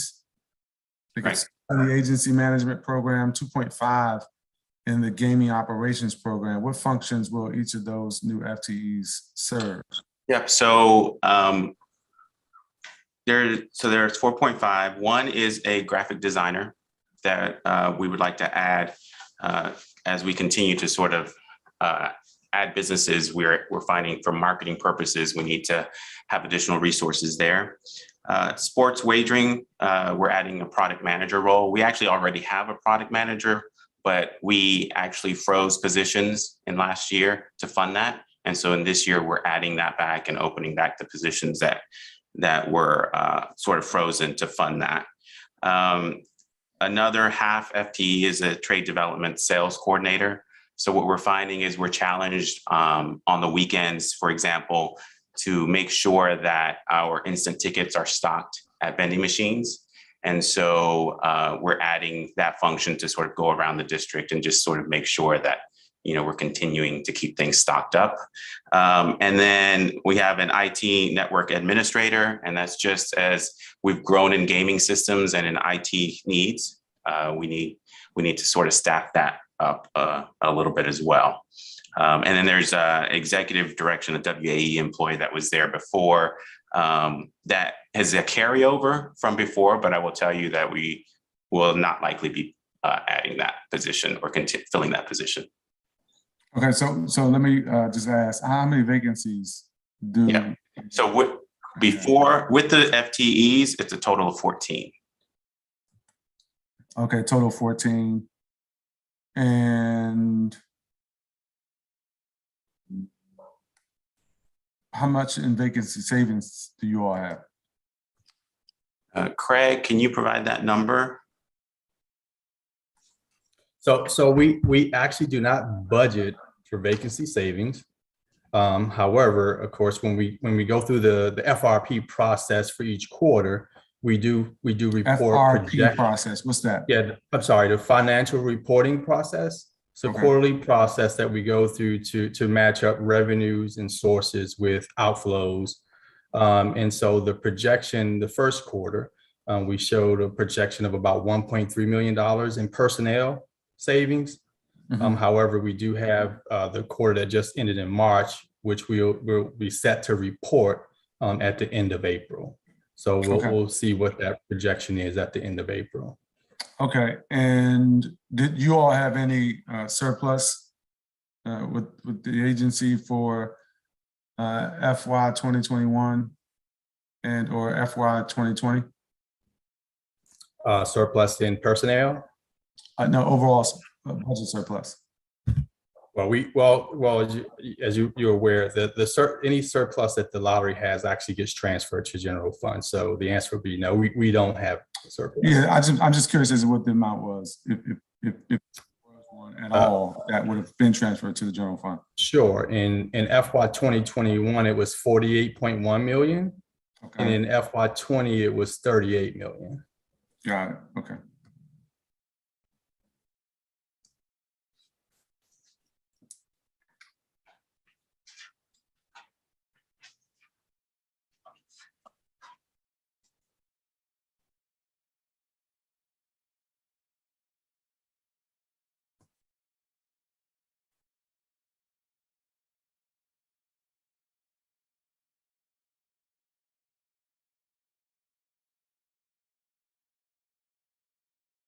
And let me just maybe ask the question to make sure I'm getting capturing the answer. I appreciate your response to my answer to the surplus, Mr. Lindsay.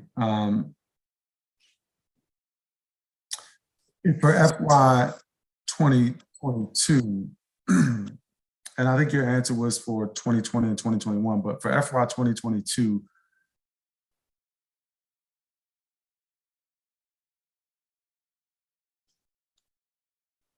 do you all have a projection for the transfer amount for FY 2022? What's that amount? Yes, and the 22 amount is, I believe it's 42. Craig, can you confirm for me? Oh, yes, 41.9 million. And was that the original amount? Was that the original amount? Craig, did that change? Sure. So for FY22, it's 43.5 million is the amount. 42 is for lottery, and then the other 1.5 is for sports wagering. Okay, and was there an original amount that was higher than that? It's my understanding that the 43.4 FY22 estimate was revised down. Yes, it was. If I can get the amount for you.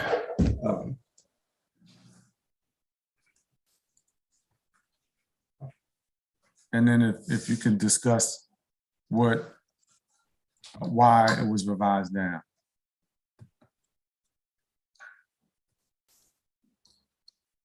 Okay.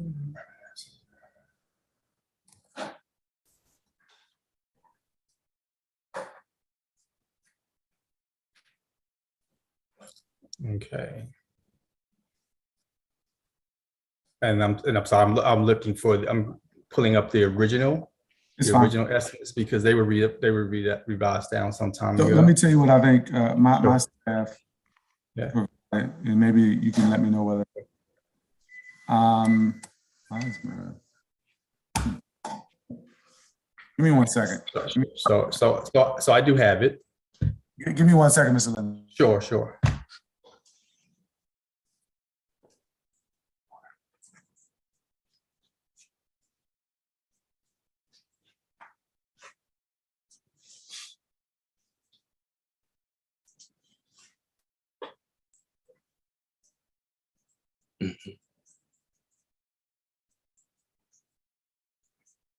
Yep.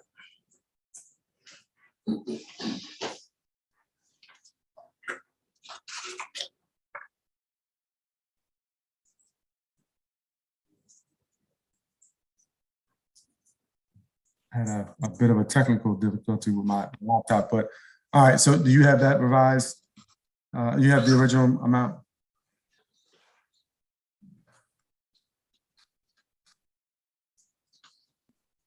Mr. Lynn? Craig, I believe you're on mute. Yep. Okay, can you hear me now? Yeah, we can hear you. Okay. So, and we're talking overall, or are you just looking for one particular sports or over? So overall, the transfer was $50 million. So we have a number that looks like it was 56.5. 56. That's right, 56.5 million, but that was made up of sports and lottery. Okay. Yeah. And what's the revised amount for sports and lottery? So the revised amount for lottery is 41.9 or 42 million, and for sports is 1.5.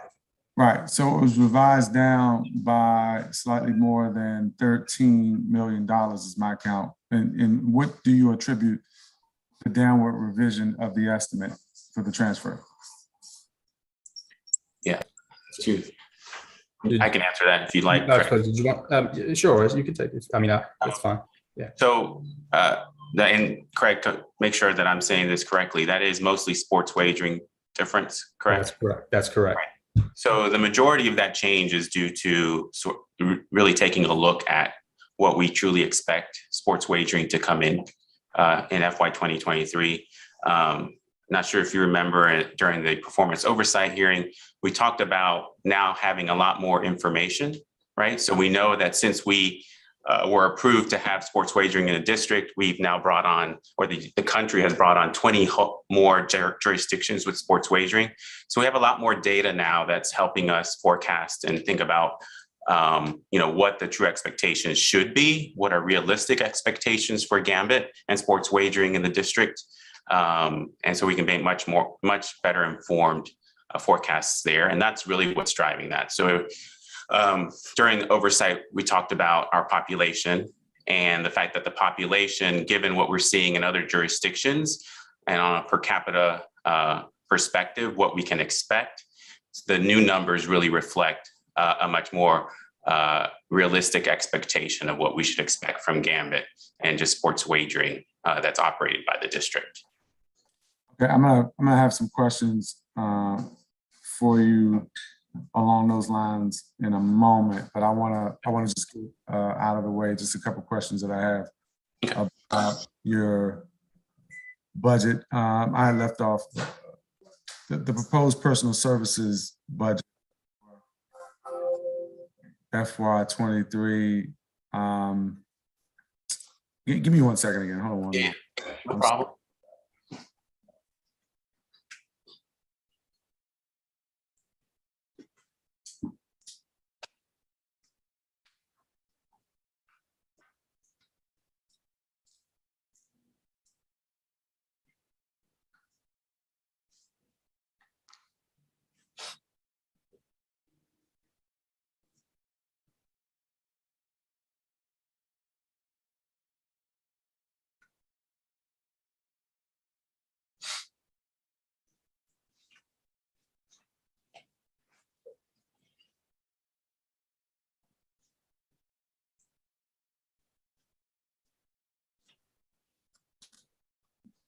again, I having some technical difficulties with my laptop, but the personal services budget for FY23 is 9.4%, approximately $1 million above the FY22 amount. Is that increase attributed only to the new FTEs? Or does that include salary, like step increases and other things related to staff? Yeah, Craig, when you say personal services, I think you're referring to our agency management. Is that the same? The personnel. So, Yeah. so the answer, yes, to answer the question, that is correct. It's step increases, increase in fringe benefits, and then also the additional FTE. So it's everything relating to that. Yes. Okay. Yeah. And there's essentially what I see is a 491% increase in the proposed budget for CSG 35 fixed occupancy costs. Tell me about what's driving that increase. I have to turn to Craig for that one. So Chairman, as you're aware, the fixed cost comes from the Department of General Services, DGS. Those costs are calculated based off of consumption, and they are presented to us as what we need to build into our budget to cover our portion of those costs. So those aren't costs that the lottery actually established themselves. Well, I mean, can you explain to me why or how DGS explained to you that there needed to be a 491% increase? And it's once again, I think it all goes back to consumption. You look at the consumption from the previous year, and then the proportionate shares are derived from consumption. What comprises consumption though?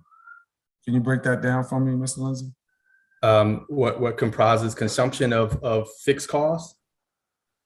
Yeah, I'm trying to figure out what aspect of your fixed costs is driving 491% increase to that fixed occupancy cost part of your budget. Okay, I'll have to get back for specifics. I'll have to get back to you with the specifics of what's driving that. Yeah, if you could, I would appreciate it. Right, I understand that DGS right has a role in that aspect of your budget, but I'm still curious as to. Sure, and if I could just also say too, I know the percentage is high, but I think the amount is maybe about $3,000. If I recall. Is it? Yeah, so if I recall, it's about $3,000. Yes, it's like $3,000 is what the actual cost is. Yeah, that I mean that's a relatively small cost to your overall budget. Right. Represents. Right. Yeah, that percentage is just high, of course, because of where it was the previous year, but it's a small cost. Right. Okay. Well, if you could just let me know, like, why pull it out and placed in this part of your budget for this budget, and what it really represents. It obviously is a marginal cost, but sure, absolutely. All right. There's also a reduction in the budget for CSG 31 telecommunications. What's the programmatic or operational impact to OLG of that reduction? It's in the table is this. I'm not sure what table this is actually, but it shows a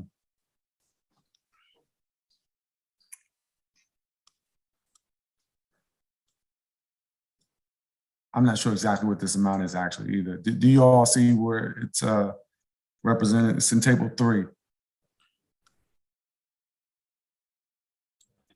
The telecommunications. Yes, that's so. Once again, those are costs that come to us from OCFO for different telecommunications equipment, paying for the phones, anything related to telecom.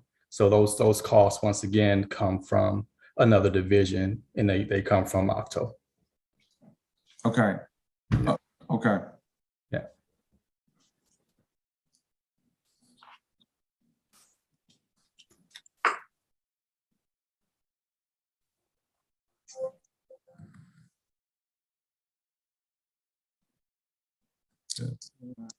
there's a significant proposed net decrease of $187.7 million in the agency financial operations program.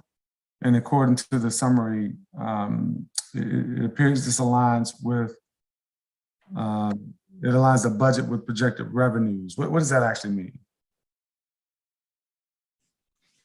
Yeah, so again, that coincides with the reduction in the sports wagering estimates. So the budget also reflects that change, and that is about in the budget from a higher level perspective is the $187 million. Okay, So, do I read it right? It appears that this reduction is in the line for fiscal officer. financial operations. Oh, financial operations. Yeah. Okay, That's I see. where, and just to make sure it's clear, Chairman, financial operations includes all the pricing expenses, right? So all the prizes are in financial operations. So and commissions. So as we decline sort of the forecasted revenue, then we're paying out less in prizes. So that's why you see those numbers go down. Yeah, no, but under financial operations, which is 100F, there's three categories that appear: 110F budget operations, 120F accounting operations, and then 130F fiscal officer. All this amount is in the fiscal officer category, and I don't know if I've seen it like that before, and I was just curious about why it was in that category. Craig, can you provide sort of a better explanation on why it's in that category? Yeah, that you're correct. That's where it is. It's in the agency fiscal office category because it's all financial related. So of course it would be in the financial services division. And then the agency fiscal office would be the only other office that would be appropriate to put that in. You have budgeting in that office. So that's why it's put in the agency fiscal office. And this is consistent with what you all have done in previous fiscal years? Yes, it is. Yes. In the gaming operations program, there's a proposed increase of $2.2 million for marketing. Tell me about how those funds are going to be used. Yeah, and that's just the marketing contracts. So as you remember, we have a new agency. We started a contract this fiscal year, and in that contract is built an increase of $2 million in the next fiscal. Okay. And again, it's a not to exceed number. So I want to make sure that's clear. It's just built in there, but it's really based on how much we actually will end up doing from a marketing perspective. And this is for sports gaming, sports wagering? Overall, the contract is with OLG overall. Okay, got it. And you anticipate how much of it going towards the lottery versus sports wagering? Actually, the $2 million increase, I would tell you right now, I don't anticipate we'll spend it. Okay. All right. That's good to know. I also see an increase in the gaming operation program for trade development, including an additional 0.5 FTE. Tell me about this new FTE and how this funding is. Yeah, that trade development is a part-time sales coordinator that we'd like focused during the weekends. And going out and just going to retail locations to ensure that the instant ticket dispensers, for example, are filled. So we don't have as many out of stocks. What we find is that on the weekends, retailers are very busy. And so they sort of will focus on other things. And this is an opportunity for us to have someone that's on the weekend specifically going around and making sure things are in dispensers. Okay, and then in the gaming operations program, there's a proposed decrease for sports wagering regulation of $555,000 from the approved FY22 amount. There's no reduction in FTE. So how will this reduced funding impact the agency's ability to regulate sports wagering? Yeah, I'm going to let Peter, who's the Director of Regulation, speak to that. Okay.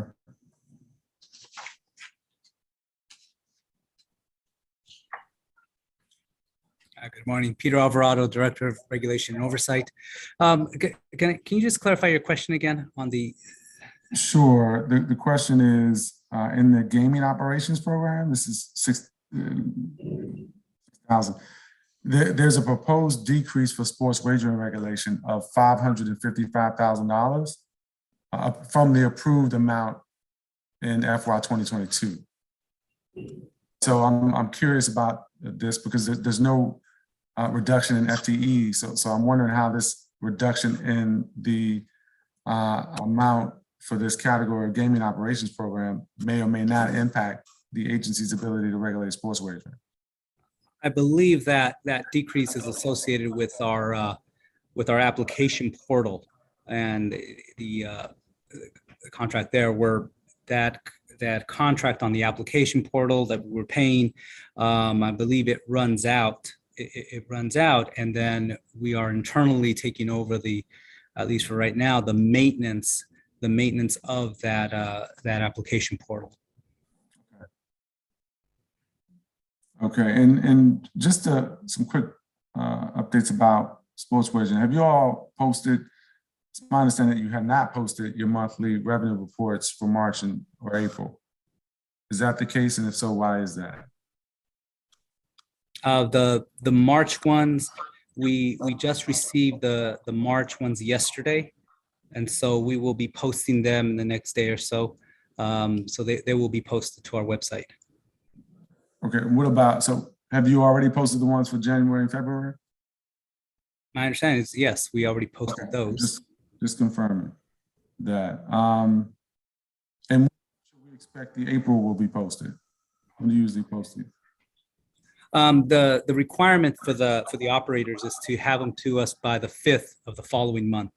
And so we usually get them on either the 4th or the 5th, and then we do a sort of a validation check to make sure that they look okay. And if we have any questions, we'll go back to the operators. And then once we do that, internally, it just takes us a couple of days, but usually no later than the 15th, we'll go ahead and we'll post the prior month's figures. Okay, and then in the presentation you provided, Director, you mentioned that you're going to do a new Gambit DC marketing plan. You're going to do a new plan. How much is that going to cost? Yeah, so we're still working on that budget, but that marketing plan really is to make sure that we're positioning Gambit DC within the district as a true sports book. What we sort of saw before is we weren't linking it as directly, and so now we're making sure that we reposition it within the market, and then also are sort of better targeting our key segments that we're going after, as well as making sure that the media mix is more efficient. So we're working on that plan, and the budget will come sort of based on what that plan recommends. But we don't have a set budget yet for that. But I will tell you that one of the key goals that I've had coming in is to make sure that we manage those expenses so that we maintain profitability throughout the year. So we're already in the third quarter though. So and you don't have a set budget for it yet, and you said this is one of the sports wagering 2022 initiatives. So yes. We expect to know what the budget is going to be for the plan. I would say probably within the next month. We're sort of, as I said, we transitioned agencies. And so that sort of was a thing that held us back because until we got the new agency contract in, which was very recent, we couldn't really start that work. So now that we have an agency in and they've transitioned, we can finish up sort of that development with them and really tie down all those details. Okay, so what's the overall amount that you have budgeted for these types of things for FY 2022? Oh, well, the overall lottery budget for advertising, I believe, and Craig, keep me honest, was 13 million. Let me make sure that I'm saying that correctly. Craig, do you have it? Yeah, sure. Yeah, the budget it's 14 million. However, I do believe the contract is 13. I think about 13.9. So right, yeah, and that's for all lottery and sports wagering. So that's combined. And how much has been spent of that You all have a contract already in place? Say that again. The contract in place with the vendor? Yes, so the contract went in place in March, I believe. So, so yes, we've started working with them now. It was on March 3rd. And typically in a year, we've spent around 7 to 8 million Okay. in marketing. Do you all have a sense of that 7 to 8 million that you typically spend, how much will be spent on Gambit DC's marketing versus the other aspects of the law? Yes. Craig, do you remember the number for how much we spent to date on marketing? I believe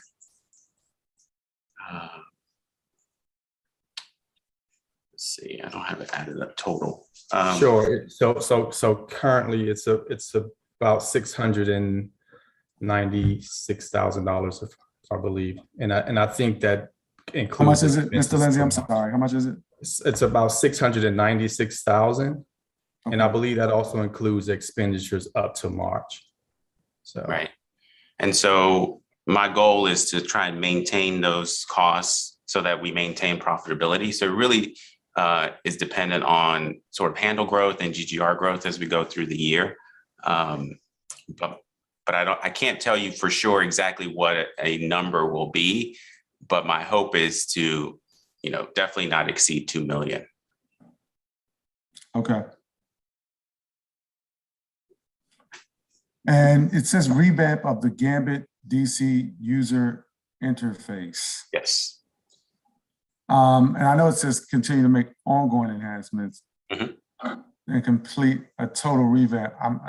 The reason I get concerned is because it seems like,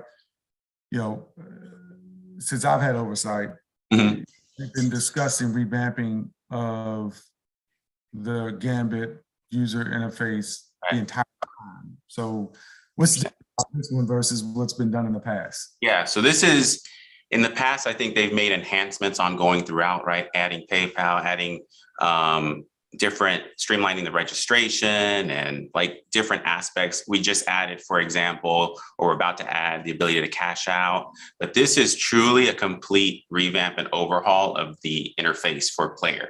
So some of the complaints that you've heard, I'm sure, and heard about is that it can be a little bit clunky. It's not set up like some of the apps that you see from private operators that other players might be used to. So this is truly taking best practices across the apps that we see across the country from private operators and incorporating those and revamping the interface so it's much more user intuitive and streamlined. So it will look very different than what we have today, but it will seem very natural for folks that have been betting on other apps.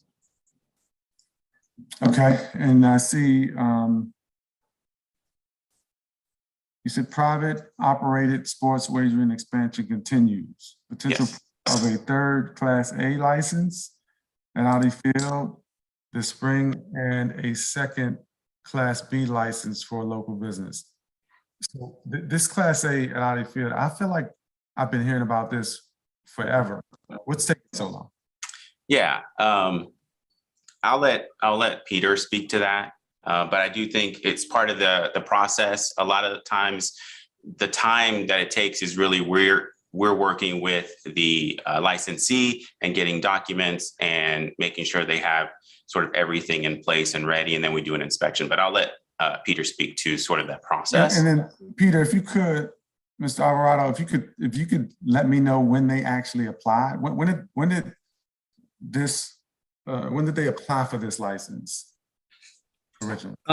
Yeah, part of the issue, if I could just backtrack a little bit on Audi Field, is that the current applicant is different than the applicant that was originally looking at applying over a year ago. And so they switched operators. DC United, which is the sort of the owner of Audi Field, switched. And so that's why initially it was another operator that they were going to have an agreement with, and they started going down the path of applying. And then that didn't materialize, and so they never actually submitted their application there.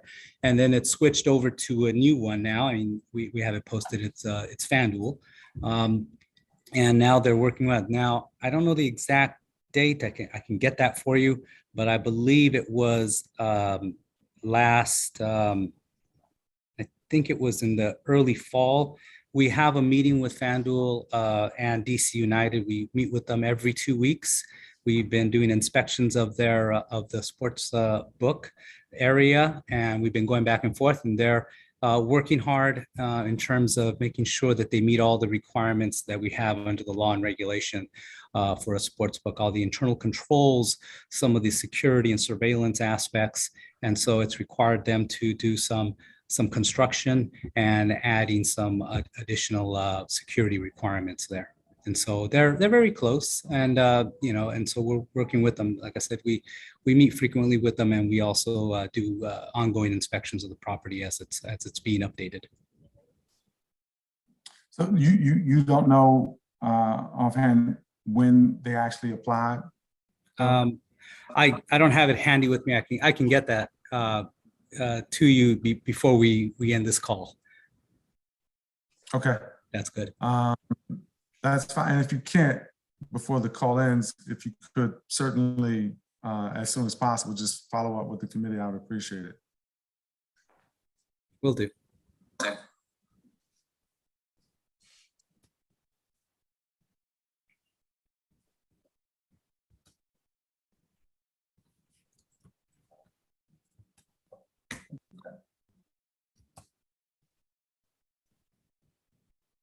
And let me see what else.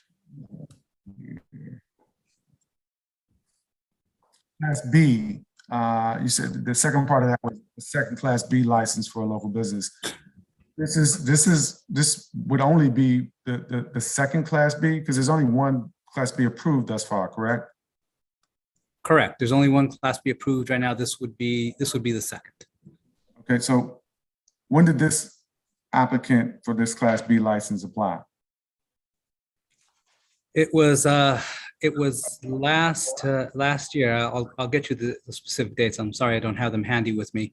But in this case, what the Class B applicant did was in the middle of applying, they have decided to do a joint venture. And convert it to a joint venture, which requires, approval by DSLBD. And so they are working to convert it to a joint venture instead of a regular standard Class B license. And so that's, caused some additional work on their part on qualifying for the Class B, for the joint venture Class B. So they're working on that right now. Okay.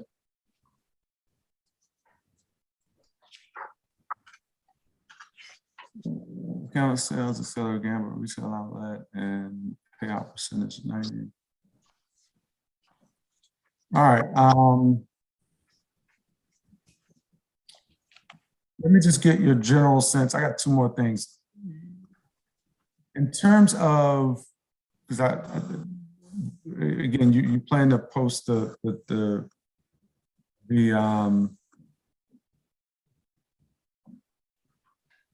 monthly revenue reports for March. But in terms of January 2022 and February 2022, how do those numbers look compared to January and February of 2021, year over year? And you're asking specific to private operating? Yep. Yeah. Let's see. So I know year to date, I can tell you total. Okay. Year to date, their handle is up 27.5%, but their tax revenue is down 36.1% through the end of February. Okay, and what about for Gambit? And for Gambit, we are year to date, we are up 17.4% in handle. And then our current transfer, I believe, is 473,000. And how does that compare to last year again? It's last year we did not have a transfer, so it's up. Right. And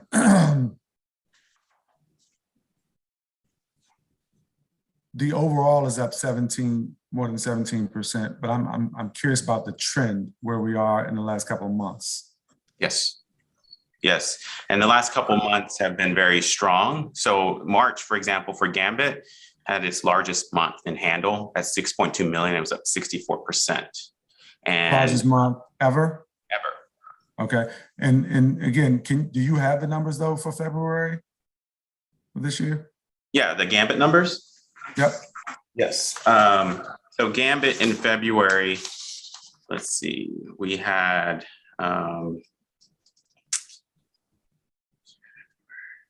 22. So handle was 3.9 million. Last year's handle in February was 4.1 million. Okay. 3.9 this year, 4.1 last year. And January of this year. January of this year is 5.7. Last year was 5.1, almost 5.2. It was 5.2. Got it. Okay. So still a roller coaster, it seems like. And I think that's going to be the case for with sports wagering. It is always sort of comes and goes depending on the events and sort of what's happening during that time. And as events shift, that makes a difference as well. No, I appreciate, Mr. Suarez, your more realistic outlook on these things today, but hopefully you will concede that it is a much different outlook today than it was when this program's been established. And, Agreed. I think the city needs to account for that, and figuring out how to do so is this committee and the council's focus needs to be on that. So I wanted to mention that, and then I also want to ask you finally, before we close, if you could provide an update on the negotiations with Intellect regarding the Gambit crash on Super Bowl Sunday. Yes, so we did have those negotiations, and finally on March 29th, we finally received payment and finished the negotiations with Intellect. We received $500,000 as compensation for that. $65,000 of that was potential revenue loss that we estimated. $6,300 of it was promotion costs. If you remember, we had a promotion during that incident of $10 in free bets. So we want to make sure they reimburse us for that. And then the rest of it, which is a little over $428,000, is for marketing that we can utilize to basically overcome some of that negative sentiment. Okay. And what's the lost revenue amount? Around $65,000 in expected GGR. Yeah. Okay. So the expected GGR was only 65,000? Yep. Okay. Okay. And would you say that this matter has been settled to OLG satisfaction? Yes, very much so. I think that, being able to recoup what we believed we would have gotten in GGR was important. And then being able to have additional marketing funds for branding and marketing efforts so that we can reach out and acquire players. And I think that's a good amount for that. So we're very satisfied with the end result. Could you provide the committee with the means that you all engaged in to determine the amounts that you came up with? We didn't, but we can.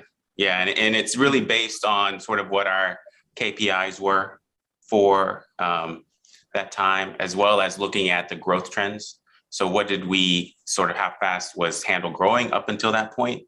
And so expecting, what would we have expected given that growth, as well as any expected new registrations and things like that. So all of that went into calculating what we anticipated we should get compensated for. So was there anything, so break that down one more time. There was the advertising, I think you said 65,000. Yeah, 65,000 was the Revenue. TVR, right? That was the Yeah. revenue. It was, I think you said 6,000 or so for advertising. 6,300 for promotions. Okay. For that promotion that we had, yeah. And then the rest, 428.7. So 428,000 is marketing. Okay, and did you all at all look at lost opportunity or any revenue damage? Yes, so that's what the marketing, I mean, you can't measure reputational damage. It's just not an easy thing for us to put a value to or measure.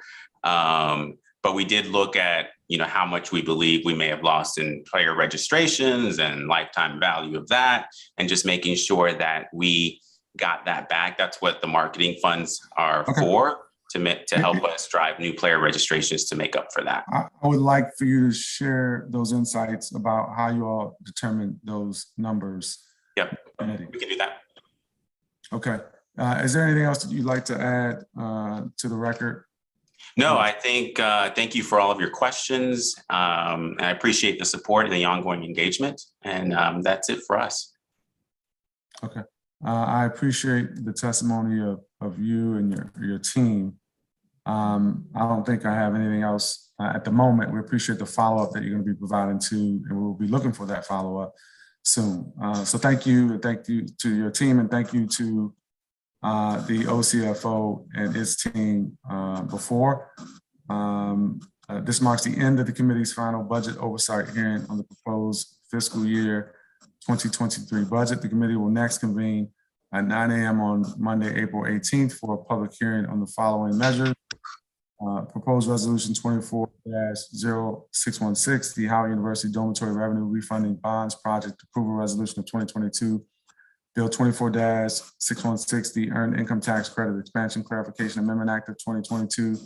Bill 24-237, the Clean Hands Certification Equity Amendment Act of 2021.